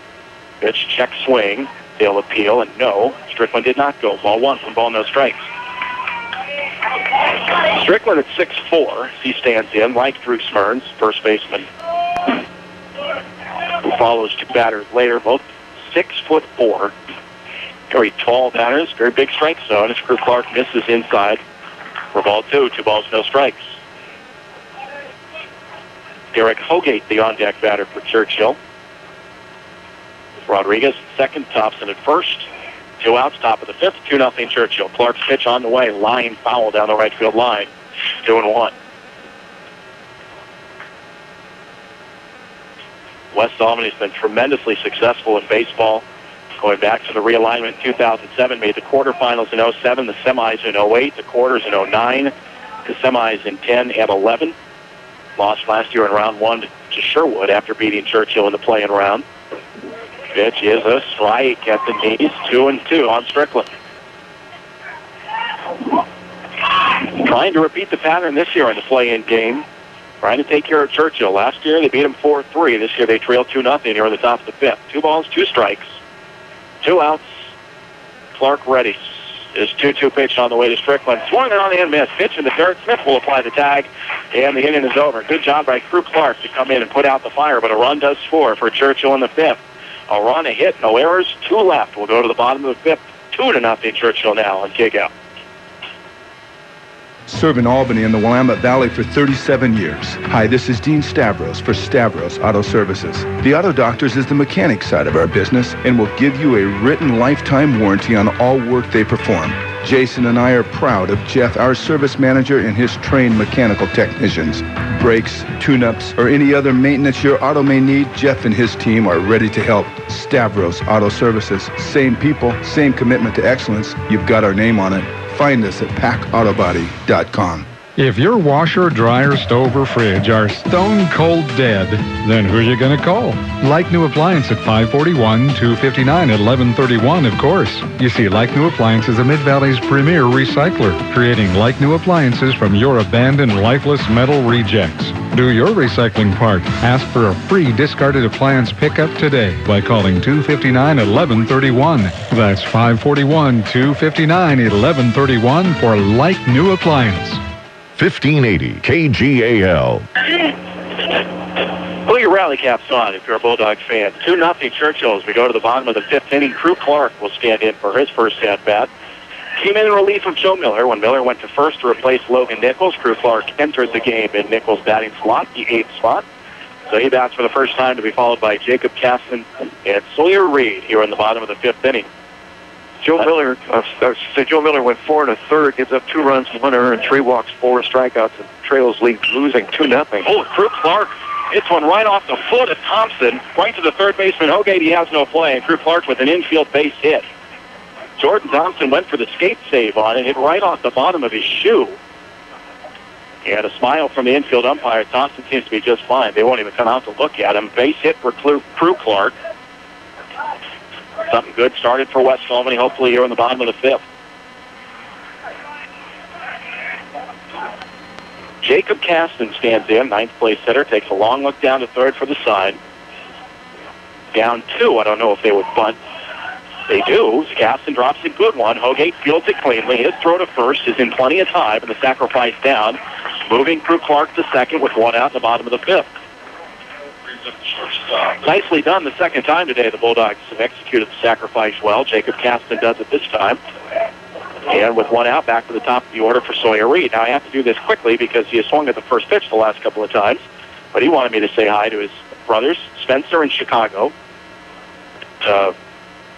Rush Medical School. Now, wait a minute. Now, Jacob Caston in the batter's box here.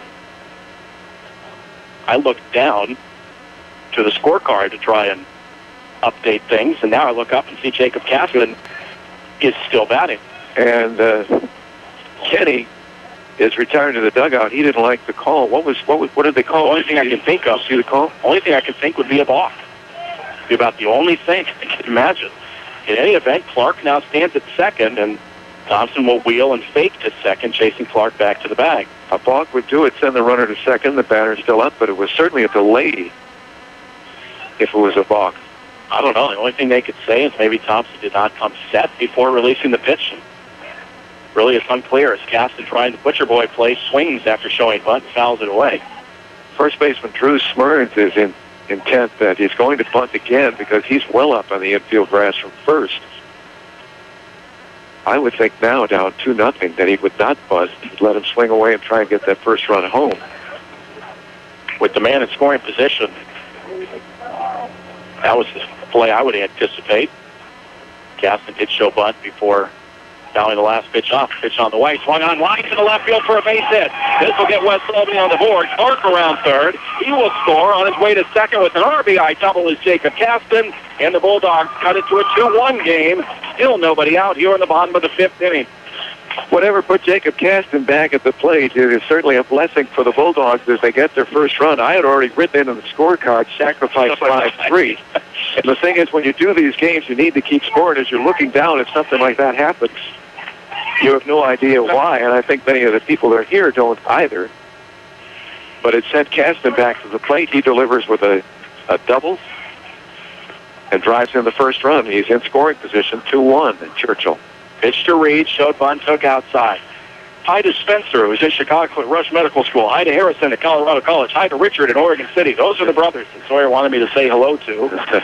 I have to do it quickly because he is swung early in the count, his at-bat. Sawyer 1 for 2, a single in the first to pop out in the third. Showing bunt again. It's back to second. Caston back to the bag easily. A bunt now makes sense. Put Caston 90 feet away with one out should the sacrifice be successful. Sawyer Reed, a very, very good hitter.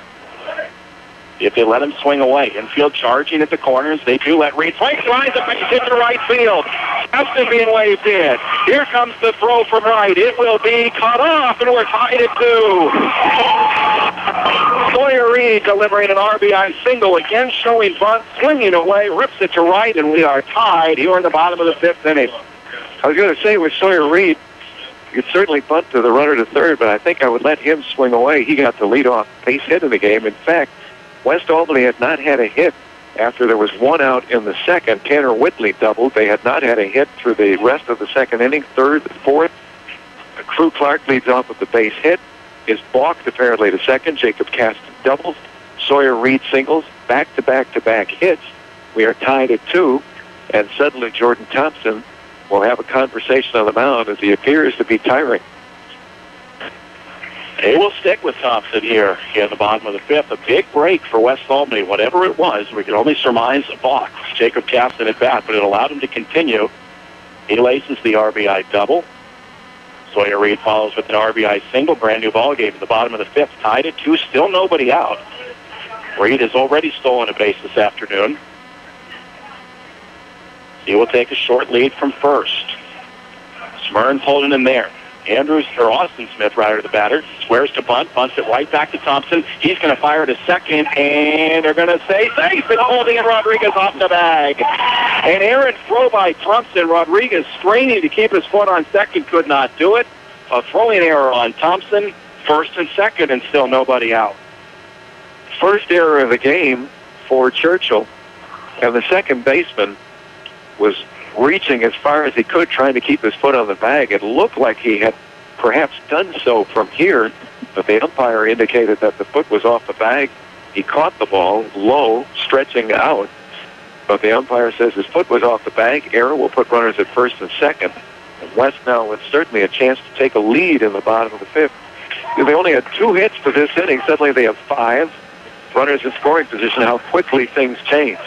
Kenny Niles has gotten his exercise. He went out again to protest the call at second base. Sawyer Reed stands there safely. Austin Smith at first. Andrew Kettleton, the batter. He squares to bunt. The pitch is taken low for ball 1. 1 ball, no strikes. Bulldogs coming to life in the bottom of the 5th inning. 3 straight hits to start the inning. Now a sacrifice E1 puts Austin Smith at first. Sawyer Reed at second. Tied at 2. Still nobody out. Kettleson walked in the first, grounded out to second in the third. So Andrew, the right-handed hitting second baseman, is 0 for 1, RBI opportunity, trying to give his team a first lead of the afternoon. Jordan Thompson with the second baseman crashing way in. The pitch is up high for ball 2. Awkward play. Andy Arruda came racing in from second base all the way basically past the pitcher's mound to the point where he was about 20 feet from home plate. Vandris Kettleson squares to swing. Andy Arruda, I think, would have had to hit the deck in a hurry. The 2-0 pitch to Kettleson, up and in, ball 3, 3 balls, no strikes. On that bunt by Austin Smith, it was on the third base side of the pitcher's mound, but Jordan Thompson certainly had the time to throw out Sawyer Reed at second. If he had made the throw perfectly, Reed would have been out on the force play. Throw to first, Smith back with a dive. I don't think Thompson knew how much time he had. I think he anticipated Sawyer Reed being to second very quickly. He just wheeled and fired. Didn't take much time. He and Rodriguez, try though he might, could not keep his foot on second base. 3-0 the count on Kettleson. Thompson's pitch. Obligatory strike. 3-1. Churchill really tried to surprise the Bulldogs by bringing their second baseman Arruda on that pitch 2 pitches ago, all the way from second base. You don't see that too often. I have never seen that. The runner's going, a 3-1, and it's going to be looped into shallow center for a base hit, and the Bulldogs should get the lead. Reed around third. The throw is double clutched in center, and scoring the go-ahead run is Sawyer Reed on an RBI single by Andrew Kettleson. A little flare out into shallow right center field. The Bulldogs, for the first time today, lead. It's 3-2 here on the 5th. On a 3-1 pitch, Andrew Kettleson just popped that right over the second baseman into right field for a base hit. The Bulldogs take the lead, and now we would remind you that it is a 7-inning game. Crew Clark really gave the Bulldogs a lift. They were in trouble in that last inning. A couple of runners on when he came on in relief of Joe Miller. Got the side out, retired the 2 batters he faced, and he got the base hit, a shot off the leg of Jordan Thompson to start this inning. You wonder if the ball that hit Thompson has affected him at all in the rest of the inning. He will be replaced. He will go out to play shortstop. Yeah, pretty easy swap. They'll bring Ian Rodriguez in from shortstop to pitch, and Jordan Thompson will go out to play shortstop. Austin Smith on that base hit by Kellison went to third, so there's still runners at the corners and still nobody out in the home fifth. 3 runs home for West Albany. They lead 3-2.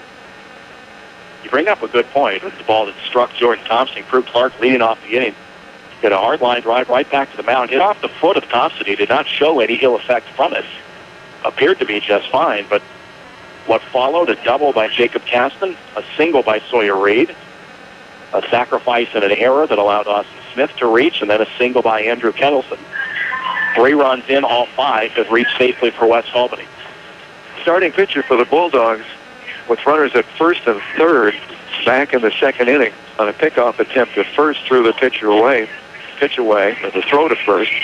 That error allowed Churchill to score their first run, and it's an errant throw by Jordan Thompson that really allows this inning to complete. He had plenty of time to throw out Sawyer Reed at second, but his throwing error put runners at first and second. Kettleson delivers with a base hit.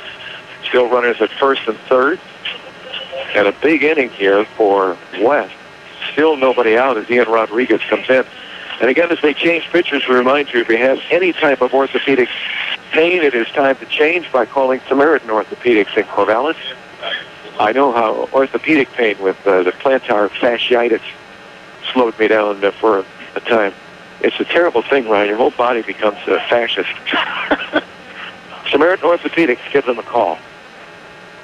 Cure for what ails you. Jackson Soto, the batter for West Albany, as Ian Rodriguez has completed his warm-up tosses. The first pitch to Soto, inside, ball 1. Ball and no strikes on the cleanup hitter for the Bulldogs with runners at first and third. 3 runs home, bottom of the 5th inning, still nobody out. West now trying to add some insurance. Rodriguez, the pitch to Soto, fouled back towards the parking lot. Where'd you park today? In that general area? Off to the left? I left my car right out. I did it the last time we were here. I forgot to go back. Usually I park it, and it's right behind us here. Cross your fingers, as that one hit in that general vicinity. A ball and a strike on Soto. Hit line into left field for a base hit. That's going to score Austin Smith. And the Bulldogs add another. It's 4-2 now in the bottom of the 5th. A rip into left field for Jackson Soto. 4 runs home for West Albany as they have come to life in a big way here in the 5th inning. You wonder how deep a team might be at pitching. Jordan Thompson certainly looked effective, but for whatever reason, whether it was the ball that struck him, the base hit by Clark to lead off the inning, or just tiring, came apart here in the 5th. And then you wonder how deep their bullpen might be with 5-5 in league, 13-13 in the season. Rodriguez looks like he's going to be roughed up. Smyrn's in close from first as Bewley shows bunt, bunts right through it for a strike, 0-1. This out of nowhere. Jordan Thompson was cruising through 4 innings, immediately into trouble in the 5th. He's replaced by Ian Rodriguez, and Rodriguez gives up a hard single, RBI single. The first batter he faces, Soto.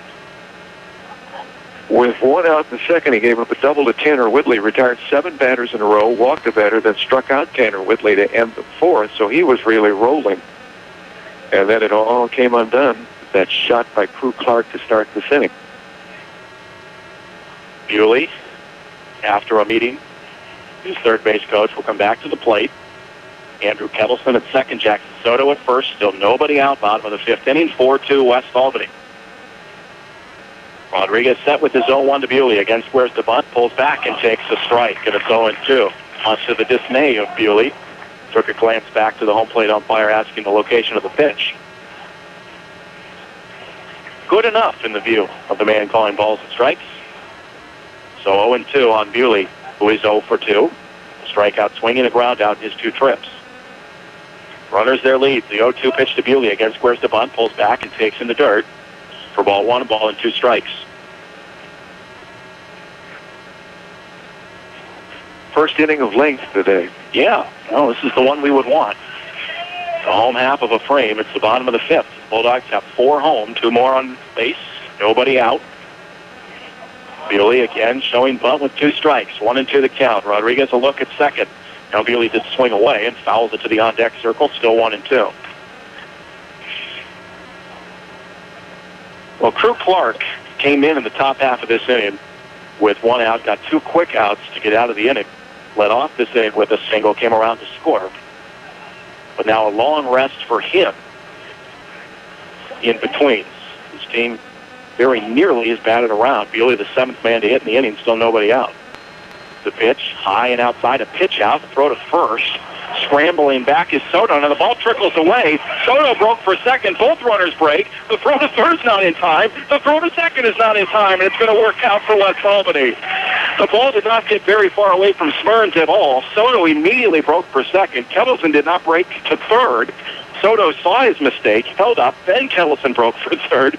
The throw to third was late. The throw to second was late, and everything is working right now for the Bulldogs.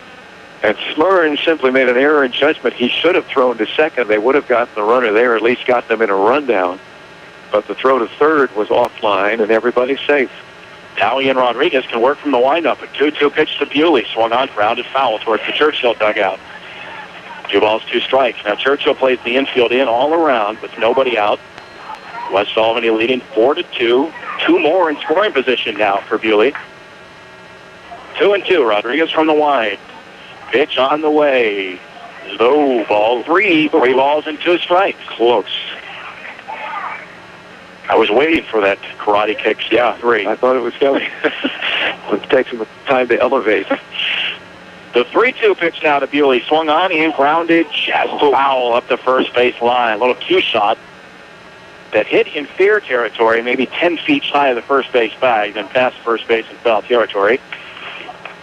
Count will remain full on Bewley. On deck for West Albany is Taylor Weldon, not Joe Miller, who would be the scheduled hitter. Pitch on the way, high for ball 4, and Bewley works a long at-bat, culminating in a walk to load the bases with nobody out. 7 batters up in the inning. 7 batters have reached 4 runs home from West. They trailed 2-0. They lead at 4-2, and this could really turn into something. Bases loaded, nobody out. And in stark contrast to the top half of the inning when Crew Clark came in and got the 2 batters he faced out of the quote-unquote bullpen for West Albany. Ian Rodriguez has come in from shortstop and provided no relief. A single and a walk. Taylor Weldon will be the hitter. Yep, Taylor Weldon, 5'11" senior, standing in for his first at-bat, pinch hitting for Joe Miller. Base is full of Bulldogs. Still nobody out at the bottom of the 5th with 4 runs in. Infield still in for Churchill. The pitch to Weldon is low for ball 1. 1 ball, no strikes. 8th man to hit in the inning for West. Bulldogs will keep hitting for as long as they can here in the bottom of the 5th. Everything going their way in the frame. The pitch on the way, high for ball 2. 2 balls and no strikes. Ian Rodriguez is struggling. See if Weldon has the take sign or if they green light him waiting for a fastball down the pipe. The 2-0, low, ball 3. 3 balls, no strikes. I am quite certain that Don Lean could. He would handcuff Tyler Weldon on 3 balls and no strikes. Nobody out, base is full. Rodriguez ready. The wind and the 3-0 pitch. Oh, I see a full strike. In the vicinity of the black on the outside corner. Yeah. 3-1. The thing is that Rodriguez is missing at different locations each time. You can tie inside, outside. He's really having trouble. Here's the 3-1. That's the inside ball. Oh, strike. Oh, very late strike call on Tyler Weldon. 4 strike 2, and the count is full. I said earlier outside for strike 1. That was inside for strike 2. Boy, back-to-back questionable strike calls brings the count back full. Pitch on the way, swung on and missed. Oh, Rodriguez takes advantage of the gift and strikes out Tyler Weldon for out number 1. at long last out number 1 for Churchill in the bottom of the 5th, and the batter will be Tanner Whitley. It looked from here like he walked Tanner twice. Taylor twice. Strikes 1 and 2. But we really can't see. Right. We're blocked by the catcher, blocked by the umpire. Particularly that inside corner on a right-handed hitter. Nearly impossible to see where the plate ends. We're only going off the reaction of Weld. Pitch, a called strike to Whitley. He's squared to bunt. Now he will look down to third. Cycle through the signs again. Kettleson to third. Soto at second. Bewley at first. 1 out, 4 in for West Albany in the bottom of the 5th. Now I would say this Randy Knutz is really a very steady, very consistent umpire. The 0-1 is Churchill. Charges from the corners and time called prior to the pitch, which was again quite high from Ian Rodriguez, but no pitch as Whitley had called time prior to the release.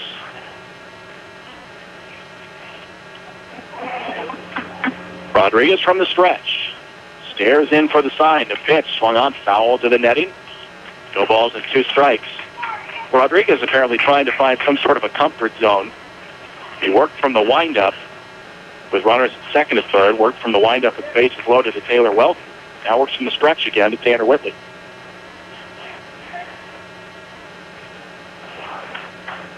Rodriguez peers in for the side. No balls, 2 strikes, 1 out. Bases loaded, bottom of the 5th. 4-2 West Albany. Rodriguez ready. The 0-2 pitch. Way outside. It's going to go all the way to the backstop. Here comes Kettleson. The throw to the plate. Not in time. Kettleson in on a wild pitch. It's 5-2 West Albany. Ian Rodriguez with the wildness continuing that one all the way to the backstop.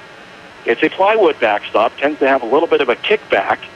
Ball came back fairly well to Barab, the catcher, but the throw to the plate not nearly in time. Kettleson scores. The other runners move up 90 feet. 5-2 Bulldogs.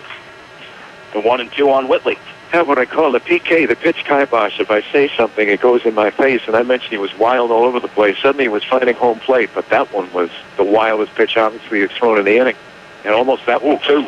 Good stop that time by Barab. That ball was in the dirt in the left-hand batter's box. He scooped it backhanded.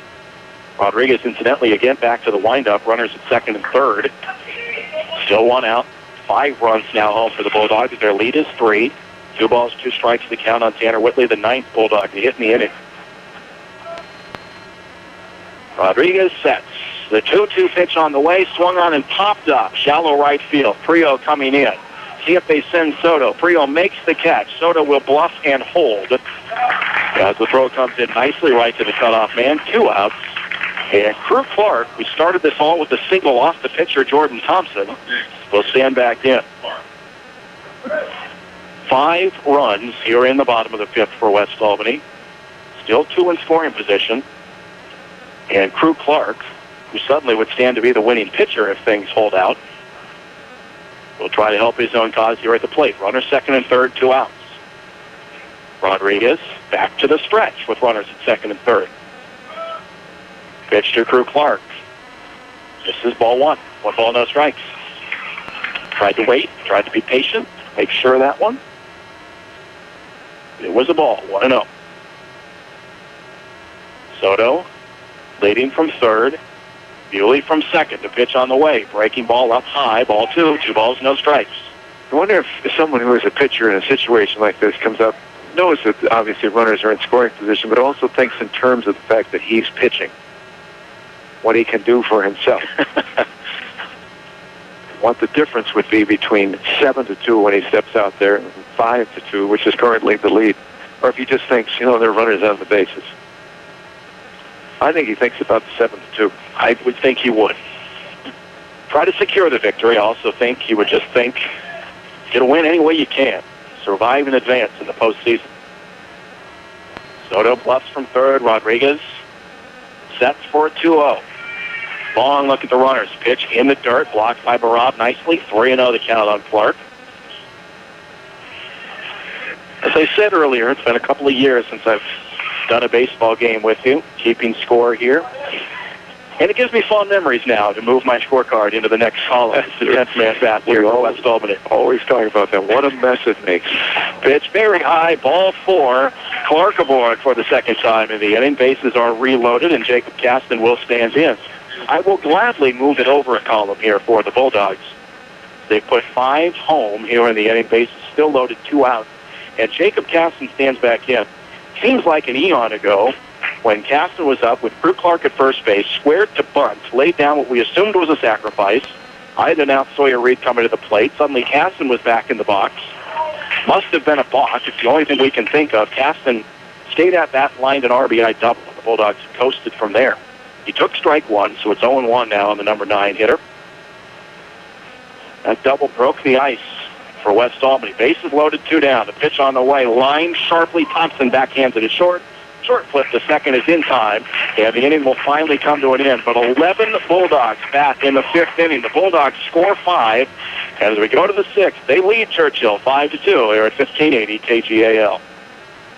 When it comes to the most experience, best warranty, best fuel economy, and best service, Mark Thomas Motors is the best. The last standing, locally 4th-generation family-owned new car dealer in Albany, with 3 locations featuring GMC Buick, Chrysler Dodge Jeep, and Hyundai's North American Car of the Year, Elantra, and a new Veloster in Sonata. Support your community by buying your new or certified pre-owned car or truck now at Mark Thomas Motors, Sandy M. Highway in Albany. Shop online at markthomasmotors.com. Mark Thomas Motors, why pay more? The mission of this quality Mid-Valley builder is treat every job like it's our only job, no matter how big or small. And we don't stop until our customer is 100% satisfied 100% of the time. Now Builders has stuck to this business plan since their beginning in 1992. They welcome commercial and residential jobs, big or small, it doesn't matter at Now Builders. See their list of referrals online at nowbuilders.com or call 541-926-2858. Locally owned and operated, this is the very independent News Talk 1580 KGAL, Lebanon, Albany, Corvallis. On to the top half of the 6th inning we go. A 7-inning game scheduled, and West Albany has pulled in front 5-2. They lead Churchill as we go to the 6th inning. Derek Hogate, the third baseman, Drew Smyrns, the first baseman, Griffin Barab, the catcher, the scheduled 3 for Churchill, against Drew Clark, who came in with Churchill leading 2-0 and 2 runners on in the top half of the 5th inning. Got 2 quick outs, and now as he takes the mound, stands to be the winner. And he has a 3-run lead as he delivers ball 1 to Derek Hogate. How quickly things changed. When he came in, Churchill just scored their 2nd run. They had a couple of runners on. He got the 2 outs, and then West scored the 5 runs. Pitch is swung on and popped up. Shallow left, crossing into foul territory. Long run for Bewley. He'll make the catch for out number 1. Crossing into foul territory, a long run for Bewley, but he makes an easy play, and there's 1 out at the top of the 6th inning. When Joe Miller departed, with that score 2-0 and 2 runners on, and the way Thompson had been throwing, you really worried about the way this game was going to go. You bet. Crossed my mind that Churchill could possibly get out of the 5th inning up 4-0. Yeah. Maybe worse. Instead, West now a 5-2 lead as the pitch is a strike to Drew Smyrns. Smyrns, in a word, massive, 6'4", and he's got to be nearing the 240 range, I would think. Swing and a miss. 0-2 very quickly. You've always claimed to be 6'4", 240. Smyrns might actually be 6'4", 240. I match up with him pretty well. Clark winding for an 0-2 pitch to Smyrns. Way outside. Ball 1. 1 ball, 2 strikes. 5-2 West Albany, top of the 6th. 1 out. I hear all the time when people see me, they say you're not 6'4", 240. I have to remind them how television makes people look bigger and radio makes you look smaller. They they don't understand that. Clark with the 1-2 pitch. High and outside. Ball 2. 2 balls and 2 strikes. West trying to survive to move into the official state playoffs, the round 16. Clark lines a 2-2 pitch, fouled away off the right side, still 2-2. I don't know why they refer to this as the play-in round, and the next one is round 1. Right. I mean, I find that confusing. I don't see any reason why they can't call this round 1 and the next one round 2. You have to win this to keep going. Pitch fouled away again by Smyrns. There are so many things that the OSAA does extremely well, and I always commend them on everything that they do. They put their tournaments together amazingly well, but things like the play-in and the basic BCS of high school sports now kind of makes me shake my head. As Clark will field a comebacker, easily retiring Smyrn's 2 gone in the top of the 6th inning. And we mentioned before the game started, they do have that BCS ranking, teams 1 through 24. West is ranked 12th, Churchill 24th, and that's why these two teams are meeting, and West has the home game. But 8 teams are idle today. If West wins today, they will meet one of those 8 teams, and they would be on the road next Wednesday. Pitch to Griffin Barab, just missing, much to the chagrin of the Bulldogs faithful here. 1 ball, no strikes. And if things played according to form, they would match up against the Dowls. The pitch swung on and hit in the air, left field playable. Bewley backing up a few steps, now settles and makes the catch. A 1-2-3-6 inning works by Crew Clark. Will move to the bottom of the 6th. West Albany 5, Churchill 2 at 1580 KGAL. Eye-popping graphics on premium fabrics. That's what you'll wear from Northwest Apparel and Graphics. Businesses like Albany's Furniture and Beds, Buckmaster Plumbing, and Rhodes Warden have trusted Northwest Apparel and Graphics for their new appearance. Now you can too, and for a lot less than you'd expect. From vinyl signs and proverbs to screen printing and custom embroidery, Northwest Apparel and Graphics can do it all. No minimum orders for home or business. Look for their new showroom just south of the Kuhn Theater on South Main Street. Northwest Apparel and Graphics. Albany Burgerville is celebrating over 50 years of serving customers fresh, great-tasting food with a mission to serve with love. Now featuring the Ham Havarti Sandwich, all-natural Diamond Ranch ham layered with melted Havarti cheese, fresh slice of tomato on a toasted hoagie roll, complemented with a seasoned tradition chocolate hazelnut milkshake. Pick up an Albany Burgerville rewards card now. Cash for every dollar spent. Albany Burgerville is celebrating over 50 years of serving customers fresh, great-tasting food with a mission to serve with love. Albany Burgerville. Fresh, local, sustainable.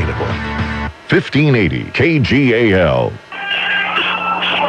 On to the bottom of the 6th inning we go. West Albany 5 and Churchill 2. Bulldogs with 5 runs in the bottom of the 5th inning. 11 men came to the plate. And now they'll get it started with the top of the order and Sawyer Reed. Sawyer Reed, who provided a moment of levity during the basketball season in the game over at Corvallis. It was Sawyer Reed's 18th birthday. And his grandmother had passed away, so there was a lot of family in town. And every member of his family and some of the Bulldog students had little masks of Sawyer Reed that they all held in front of their face during the game. As Reed lines out to center, he's not going to let me tell any stories about him. Keeps swinging at the first pitch. He lines out to center for out number 1. But John Birchfield, some of the West Albany students made these little cardboard cutouts of Sawyer Reed's face. They all had masks. You don't see that too often in high school, players having their own masks. I had one for a long time, and it's in the garage somewhere now, at home. Sawyer Reed mask. Sawyer Reed mask. Pitch, a strike. Dawson Smith, 0-1. It'd be a collector's item. Yeah, someday. Austin Smith tried to sacrifice last inning. Bunted it back to the pitcher, Jordan Thompson, who tried to go to second to force Sawyer Reed and threw the ball away, allowed a big inning to continue as a little pop fly at the first base line caught by Smyrns. 2 quickly gone for West Albany in the bottom of the 6th. This is an interesting Bulldog season. Earlier in the year, they played a tournament in Arizona, played 4 games down there, went 2-2 in the tournament. But during that tournament, they played Sandra Day O'Connor High School from Arizona, who at the time was the number 1 ranked high school team in the nation. They wound up losing the game 11-0, but talk about a good experience.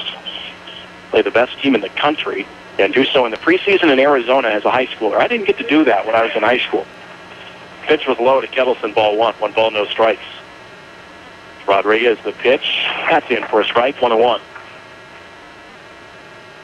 See a lot of teams doing that now. They'll find tournaments in spots with nice weather. Pitch swung on, fouled away. 1 ball, 2 strikes.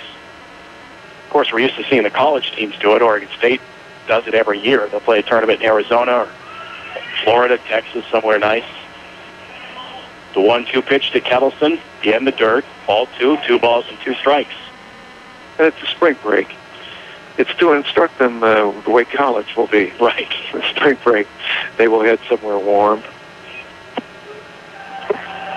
2-2 pitch on the way to Kettleson. Fouled away. Cal remains even at 2-2.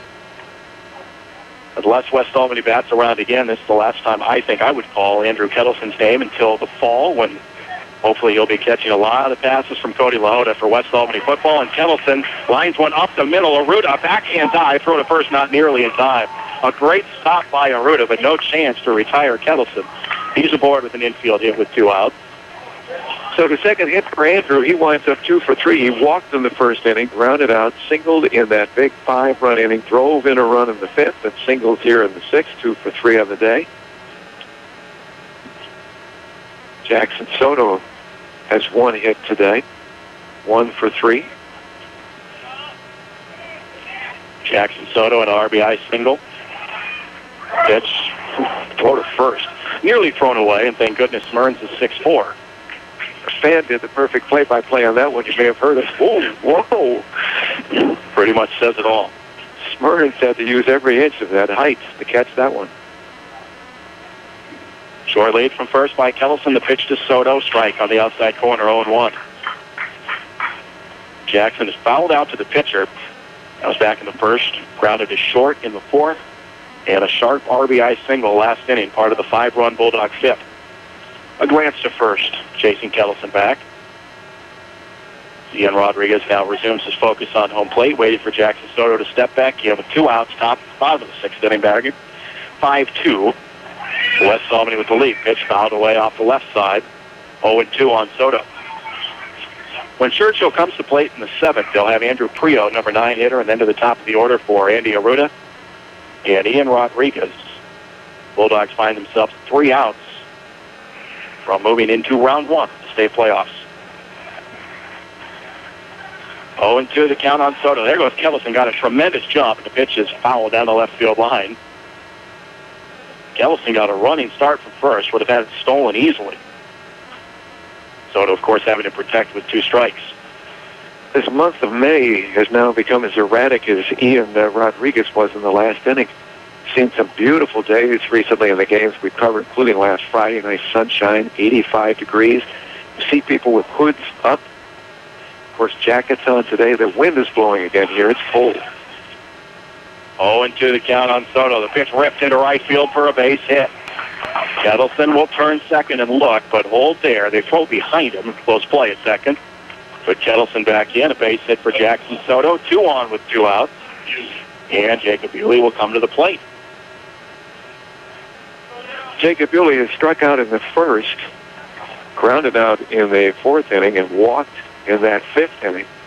As Ian Rodriguez, when he came in relief of Jordan Thompson, who appeared to be in control until he hit that 5th inning. Crew Clark got off with a base hit, and everything went downhill after that.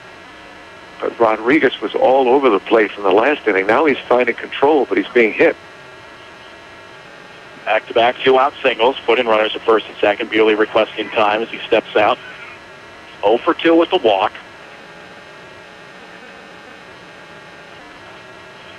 Ian Rodriguez stretches and delivers. Breaking ball swung on, popped up on the infield. Smyrns, the first baseman, a couple steps in casually. He'll make the catch, and the inning is over. No runs, 2 hits, no errors, and 2 Bulldogs left. On to the 7th we go. I'll turn it back to RR for the finish. 3 more outs for West Albany. They lead 5-2 on KGAL. Wilson Motors in Corvallis is showcasing the arrival of the new 2014 Jeep Grand Cherokee, the 2014 Jeep Patriot, and the 2013 Motor Trend Truck of the Year, the Ram 1500. Wilson Motors is where you'll find this area's best selection, best prices, and happy customers. Come see the notable difference during the showcase event going on now at Wilson Motors. Make your best deal today at Wilson Motors Chrysler Jeep Dodge Ram, 5th and Buchanan in Corvallis, and online at saveatwilson.com. Figaro's Pizza in Albany is celebrating spring with a large Mexican Fiesta Supreme. Now just $14.99, $15.99 baked. Smothered with beef, olives, onions, taco chips, and diced tomatoes. Laid over their picante bean sauce. Served with sour cream and jalapenos on the side. The Mexican Fiesta Supreme on sale now at the Albany Figaro's in front of Fred Meyer. Call 541-924-9303. 1580 KGAL. Welcome back. We'll go to the 7th inning. These are 7-inning games. If Crew Clark can be as effective as he has been since he came on in relief of Joe Miller, With one out in the fifth inning and 2 on, he retired Hank Forrest, got him on a pop-up, struck out Scotty Strickland to get out of that inning. With West trailing 2-0 in the bottom of the fifth, he led off with a base hit. Crew did. West scored 5 runs, took a 5-2 lead. He retired 3 in the sixth. He's retired 5 in a row, and he throws a pitch that is swung on and hit in the air to right field. Back goes the right fielder, Tanner Whitley, who, with 1 out, make it 6 in a row, retired by Crew Clark. That's pretty nifty. A 1-pitch out to start the 7th inning. Crew Clark has kept things moving along after West Albany put together by far the game's longest half inning. Andrew Prio, the right fielder, had led off with that fly to right, and back to the top of the order, Andy Arruda. He's grounded out, but hit by a pitch, and he has walked and scored a run in that 5th inning. It was the second run. Pitch will miss ball 1. That second run really seemed to give Churchill a leg up. Jordan Thompson has been unhittable. Had given up 2 hits, had not given up a hit since the second. Ball 2. Andy Arruda with Ian Rodriguez next. Strike called. West, according to the OSAA, is the 12th ranked team in the state. Teams 9 through 24 are playing today. Here's Crew Clark working quickly, and he throws a little chopper that will be picked up. It's going to be tough. Clark picks it up, underhands to first, not in time. There was a little bit of indecision between Logan Nichols at first and Crew Clark as to who was going to pick up that ball. And Crew Clark stopped. Had he continued on to make the play, he probably would have had time to pick it up an underhand. But Logan Nichols was off the bag on first. Clark stopped, and by the time he picked it up, the runner is safe. It'll be a base hit for Andy Arruda. But just a matter of indecision. But that breaks the string. Pitch. Misses. 6 in a row, retired by Clark since he came on. But a base hit for Andy Arruda. Gives life to Churchill. Ian Rodriguez, the shortstop, has grounded out, flown out, and walked. 1 ball, no strikes. Pitch is swung on a line to right field. That could be a base hit. That's going to get into the gap. It is going to roll towards the wall. Rounding second on his way to third is Arruda. They will send him home. The ball gets away on the cutoff, and he will score. The throw to third will not be in time.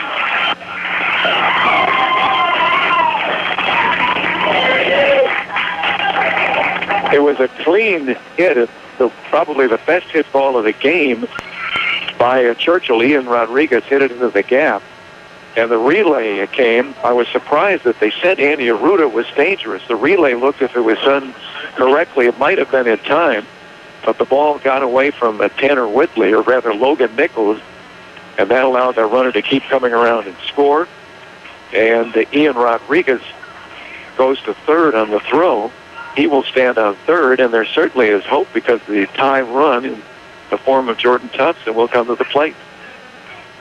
Conversation out on the mound as Don Lean will come out and talk with his infielders. They have a 5-2 lead. It's now 5-3, 1 out in the 7th. And the entire infield will talk things over. West, again, there are 24 teams that are in the playoffs right now. 1 through 8, according to the OSAA, as they rank them. They are idle today. 9 through 24 are playing. The number 9 team is meeting the 24th ranked team. Number 10 against 23, 11 against 22, 12 West Albany against number 21 Churchill. If West were to win and the teams in front of them won, the 9th, 10th, and 11th ranked teams, they would meet the number 4 ranked team in the OSAA, and that would be the Dallas. Is that what you said earlier? They would meet if things went according to form, and I know they try to keep teams from the same league from playing each other. Dallas and Crescent Valley would match up if the seeding stayed true. Defensive substitution, incidentally, here for West Albany. Carter Todd has come into the game to play center field. Jacob Caston has departed. The discussion is done. Jordan Thompson, who was pitching so well until he hit that disastrous 5th inning, which West down 2-0, scored 5 runs. The only frame in which they have scored, they lead 5-2. He's still in the game to hit, the number 3 hitter in the lineup, and a dangerous hitter who takes the strike. So you go back to just that little infield hit by Andy Arruda, the moment's hesitation. Drew Clark and Joe Miller, Miller the first baseman, Clark the pitcher. It seemed like they couldn't decide who wanted to go after the ball. It allowed Arruda to reach. Ian Rodriguez a double. like that, a 2-run game, tying run back. Close, but no strike there. Is it Joe Miller that's now playing first? Because I had to think it was Miller at first. Some changes for West. 1-1 to Jordan Thompson. Has a single and run batted in. Swing on, and there's a shot that is stopped by Andrew Kettleson. Sawyer Reed comes up throwing, throws to first. It is not in time. Sawyer Reed, the shortstop, made a terrific stop, but he had to lay out completely, get up, make the throw, a long throw, not in time to get the speedy Rodriguez. 2 runs are home, and suddenly, after the first out of this inning and 6 batters retired in a row by Crew Clark, things really look safe for West, and that apparently will be all for Crew Clark. This will be the second meeting, and Crew Clark will come out. He was really mowing them down. He came in the 5th with runners at first and second, a 2-0 Churchill lead at the time. Retired Hank Forrest on a pop-up to second baseman Andrew Kettleson. Got Scotty Strickland to strike out, then retired the side in order in the 6th. Got Andrew Prio on a fly ball. He will be replaced. We'll see who comes out. Number 5. That is Jacob Caston. Jacob Caston will be the new pitcher. And then Andy Arruda with that little roller down the first baseline. And there was the indecision between Miller and Clark. Clark should have continued to field it, but he thought maybe Miller was coming off the bag to grab it. And by the time that Clark picked it up and he underhanded to first, it was too late. Arruda was safe. Rodriguez follows with the double. Goes to third on a cutoff throw. Then he scores on Jordan Thompson's clear single. And it's suddenly 5-4, a runner at first, and still only 1 out. You never know. Red Sox last night, God's team, wasn't that something? Down 3-1, bases loaded, 2 outs in the 9th inning, and Will Middlebrook, bless his Kevin Youkilis replacement heart, doubled in 3 runs, and the Red Sox were down, what was it, 1-0 at the time? It's 3-1. Was it? Were they down 1-0? No, they were down 3-1. Oh, they were down 3-1. They won 4-3. Right. Yeah, that's right. Yeah, my fiance Jesse and I got out for pizza last night. Checked the score of the game. It was 3-1 in the 8th inning, and I gave up. Frustrated again. Thought, here they go again. They're in a funk. Was driving home, and on the radio heard the play-by-play, and there was Dave O'Brien, the call, WEEI in Boston. Very happy as Red Sox came from behind, won 4-3, and maybe they're going to go back on a good tear now. Who knows? Maybe.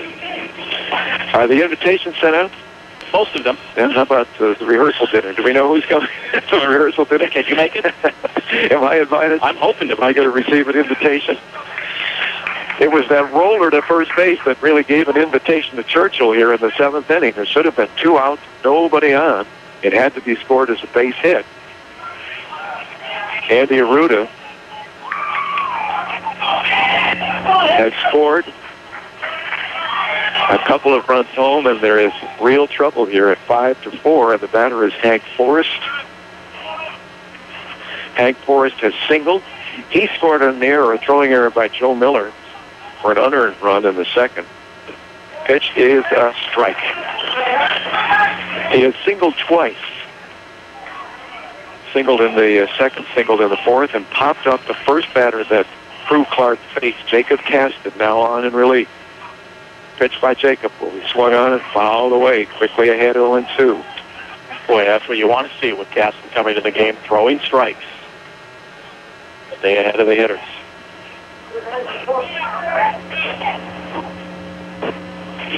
Runner leads from first. The potential tie run. 2 runs home. 5-4. 7th inning. Can Caston retire the side and get out of the jam? He throws and misses just outside. It was outside. The crowd wishing for the strike, but that one certainly looked outside. 1 ball, 2 strikes. It's Jordan Thompson at first. Caston appears to be a relief pitcher who will come in and throw hard. This one a little change of pace. As soon as I say throw hard, it's off speed. It's fouled away. Boy, that pitch was up in the eyes of Hank Forrest. Surprised he took a swing at it. We have seen that a lot in our games of the week this year. When the teams go to relief pitchers, it seems the pitcher that comes in just throws. And I mean just throws that fastball. There's the fastball popped up. Should be the 2nd out of the inning. Who will call for it? In center field, Carter Todd. Who? Carter Todd. Carter Todd. Todd. Does he change his name? He did, just in between me saying that to you. Carter Todd replaced Jacob Caston, who was in center field. That is obviously why he is not out there now. He is on the mound, and he gets the second out. 2 gone on a pop-up to Carter Todd. And the batter will be Scotty Strickland. He is their DH. So he is someone I'm sure they would like to be up there. A tall young man. He has popped up, grounded out, and struck out. 0 for 3, and the fastball is swung on a ground ball towards Sawyer Reed. He will step on second, and the game is over. And West will live to play again next Wednesday in what the OSAA says is the actual first round of the playoffs. They will be on the road. We'll have to wait to see what the other scores are today. But if the teams above them win, and they would be the favored teams today, West possibly would be facing the Dalles next Wednesday in the first round of the OSAA playoffs. Great comeback by West. Down 2-0. They score 5 in the 5th. They really create a nervous feeling here in the 7th. They give up 2 runs. They strand 1 runner as Caston comes in to get the final out. Jacob Caston gets the final 2 outs of the inning, and West wins it 5-4. Well, the teams will exchange greetings here, shake hands. For the second year in a row, West has beaten Churchill by 1 run. They won 4-3 down there at Churchill last year. They win it 5-4 today. We'll be back to wrap things up. Is your heart beating quickly? Yes. Yeah. I wasn't sure once it got to 5-4. I thought even after Aruba reached, well, it's 5-2. They're not in trouble. 2 runs in the inning, 1 left on. Final score, West wins at 5-4. We'll be back and wrap things up here in just a moment. H&R Block Tax Professionals are ready to take another look at your TurboTax return to see what you may have missed. Let us tell you for free if you left any money on the table. Start by visiting hrblock.com/anotherlook or call 1-800-HR-BLOCK to make an appointment. Fees apply for amended returns. Only some software users make errors, and not every error results in a larger refund at participating locations. Hi, this is Joyce at your local H&R Block office in Albany, Corvallis, and Lebanon. We live and breathe taxes. Let us find you every deduction and credit you deserve. This is Rich Abers, Service Manager at Power Buick GMC, and I'm here to tell you that not only is Power Buick GMC the #1 local dealership to purchase a new or used vehicle, we are your General Motors service headquarters. Our GM-trained and ASE-certified technicians service Buick, Cadillac, Chevrolet, GMC, Hummer, Pontiac, Oldsmobile, and Saturn vehicles. In or out of warranty. Extended warranties, no problem. Cars not GM built, no problem. Call Power today at 541-757-1415 on the corner of 5th and Buchanan in Corvallis. 1580 KGAL. Well, we said it was not a beautiful day for baseball, which we have seen recently. We've played under some beautiful conditions the last couple of high school games that we have done. But we did say we expected it to be a very good ball game, and it was. It was an exciting game. West, after Joe Miller had retired the side 1-2-3 in the first, they put runners at the first and third, but could not score in that first inning. But it seemed that they were on their way after Sawyer Reed led off with a base hit, stole second on a sacrifice. He would sacrifice the third. Andrew Kettleton walked. Jackson Soto popped into foul territory, and Jacob Bewley was struck out. They didn't score, but after that first inning, they really seemed to somehow have the advantage. They just felt they're playing better than Churchill. This may be a really good game for West and one that they might win handily. That was about it. With 1 out in the second, Tanner Whitley doubles. He was in scoring position, but Logan Nichols flew out to center. Jacob Caston would hit a foul pop for the final out of the inning. And West would not have a hit again until the 5th inning. And at that point, they were down 2-0 after Joe Miller had been knocked out of the game. Crew Clark came on. He is one of the heroes of the game, as there were runners on base when he came on, a couple of runners on when he came on in the 5th. The run home, it was 2-0 Churchill, but he got the final 2 outs of that inning, retired the side in order in the 6th, retired the first batter in the 7th. A little indecision between him and the first baseman, Joe Miller, on a slow roller down to first base, put a runner at first, and then suddenly a couple of hits. It was 5-4, runner on first, and the new pitcher, Jacob Caston, came in. Jacob got the final 2 outs. Closer than I would have expected after the first inning, but it wound up being that good ball game that we wanted and we thought we would get. Another one-run game between these two teams in the play-in round. They did it last year. West Albany won 4-3. They do it this year. West Albany beats them 5-4. On to the round of 16. Nice to see them go one more round. The OSAA standings, the ratings are peculiar. There were 4 teams that tied for first place in our league, which is the Mid-Willamette League, and they were West with a record of 13-5, Dallas, Crescent Valley, and Corvallis. But Scott Landgren and I, and Scott did the games with me during the course of the regular season, we had our own rating system for our own playoff system for figuring out who finished first. Now they have what they call the RPI as one of the ratings. What is rating? Was it ratings? Ratings percentage index. Percentage index. Yep. I thought it might be power index. But I have the RPI, the Ray Pitts index. Right. And by our reasoning, those 4 teams that finished in first place, 2 of them, Dallas and West Albany, if you took the 3 opponents with whom they tied, they had only won 1 series. Crescent Valley and Corvallis, if you took the 3 opponents with whom they tied, they won 2 series. By my RPI, that meant that West and Dallas were eliminated from consideration, and then it became Crescent Valley and Corvallis. Right. Crescent Valley won 2 of the 3 games last week from Corvallis. So even though they tie with the same number of wins, they get the tiebreaker. So we reasoned that it was Crescent Valley in the tiebreaker. Crescent Valley, Corvallis, Dallas, which won 2 or 3 from West, and West would finish 4th. Yep. But Dallas is ranked 8th in the state right now. Crescent Valley, I believe, was 10th or 11th. 9th. Was it that high? Yeah. 12th for West. It just seems a little bit strange. Crescent Valley lost 2 games to Corvallis. They lost 2 to Crescent Valley, but they're still in there in the top 8, getting a bye today. And Crescent Valley may well win today. They are home, but they have to go on the road as well next week. And that just seems a little bit unfair. This ratings situation comes down to that same disagreement that you get with the BCS in football. Yeah. Well, I'd have to agree with you. And your index, the Ray Pitts index, had it perfectly. Crescent Valley won by virtue of the tiebreaker. Corvallis second, Dallas third, West Albany fourth. When we were coming back from the Oregon State baseball game against Cal a couple of weeks ago, you started explaining to me what was going on in the league. It wound up like a 10-minute elaboration of what was going on. There's a scene in Wayne's World when Chris Farley, who plays the security guard, is explaining all these plans for the music producer, Mr. Big. He's telling Wayne, Mike Myers, and, Mike Myers is kind of nodding along, Later in the movie, of course, it comes in handy, and he says, boy, thank goodness that security guard was there with all that information. It seemed extraneous at the time. That's what I thought all week long, because you told me 2 different times what the tiebreakers were, these long, elaborate discussions, and I thought I was never going to need to know this. Well, sure enough, here I am. It seemed extraneous at the time, but it came in handy. That was the tiebreaker. The thing is, it determines that if you make the top 8, you get the home game. You skip a day here, you don't have to play. It will not make tremendous difference because whoever wins today, their top pitcher was being used, and next Wednesday would be the normal day to pitch anyway. So it really doesn't make that much difference, and maybe it assists them in a sense that Joe Miller got to pitch today, and it won't be 14 days off in between starts. Maybe that's a help. But it just seems an inconsistent manner of determining who gets in the top 8. And I think you can find arguments from people in most leagues as to why some of those teams shouldn't be there in the top 8. But they are. And it is possible that the West, if the teams above them win today, would match up against the Dells next week. That's a tough trip. That would be a long one. Yeah. We carry all the 5A teams through our high school season. That would be Crescent Valley, Corvallis, South, Lebanon, and West. Lebanon is not in the playoffs, nor is South. The Crescent Valley, Corvallis have a chance to win today.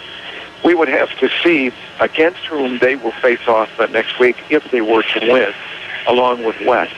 Then we would make a choice of which playoff game we could do and what's possible in terms of travel, etc., for a game next Wednesday. But we hope that we will have a game for you next Wednesday. We'll see it. It could even be West Albany and the Dalles. We'll have to wait and see how that plays out for us. Ryan, I thank you for coming by today. This is nice. We haven't done a game together. That is my son over there to the right, for whom I am most proud.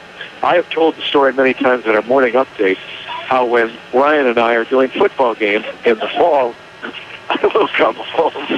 And when you were living at home some years back, it was a natural thing that Mary Jo, my wife, Ryan's mom, would say to Ryan, Ryan, you did a wonderful job. Later at the closed doors, I would say, you know what? But did you listen to my game? Well, I can pick up K-Show better than KGAL. Well, now Ryan is off on his own and has been for several years, but still when we do games on the same night and I come home, invariably it's about 11 o'clock on a Friday night, Mary Jo will have already been in bed, but she'll turn and say, hello, Ryan did a wonderful job. But I agree with that.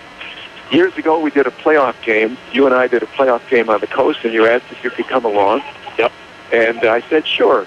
And I said, I think the first thing I remember is you're doing the starting lineups for the teams before the game. And at halftime, I think I said, you want to do some play-by-play? And you said, sure. I said, go ahead, kid. Yeah, Fred.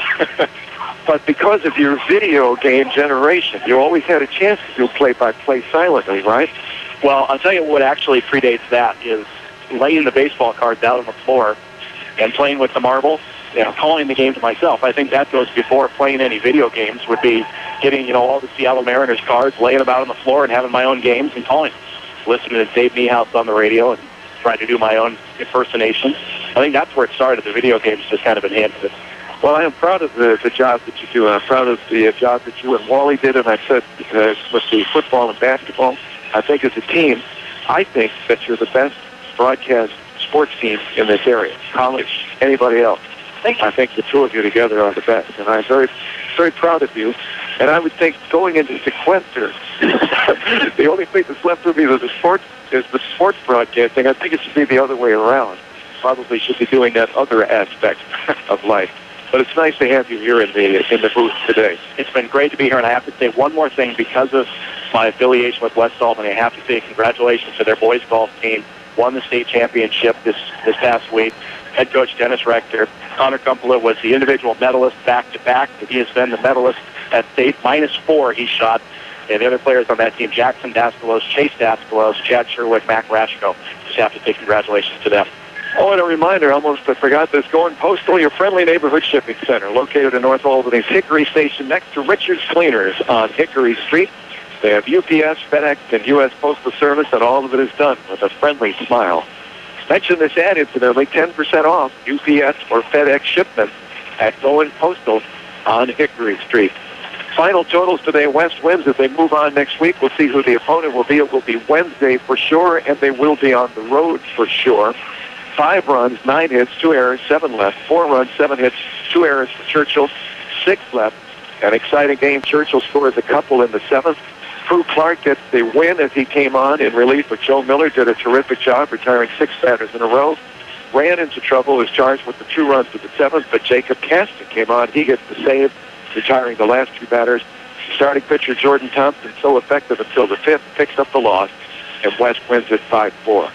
Thank you again, Ryan. Thank you. That's fun. Thanks to all of you who joined us here for high school baseball. We are locally owned and operated. Eads Broadcasting. We are pleased and proud to be local. Thank you, Carissa Adams, back at the stadium. Back at the station. Is she at the stadium or the station? I think she's at the station. Are we at the stadium? We are still at the stadium. For which we tell you proudly, final score today, West moves on into the round of 16. They beat Churchill by a final score of 5-4.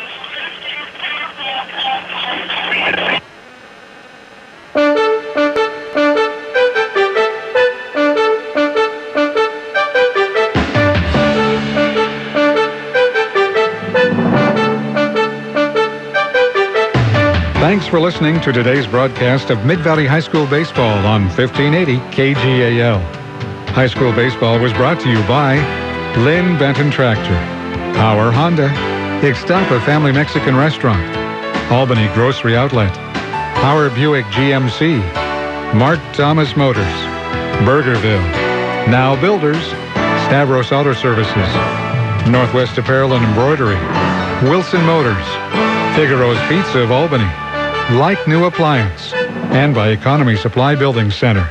Listen soon for another exciting high school game. This broadcast is exclusive property of Eads Broadcasting, 1580 KGAL, and Radio Scott Productions.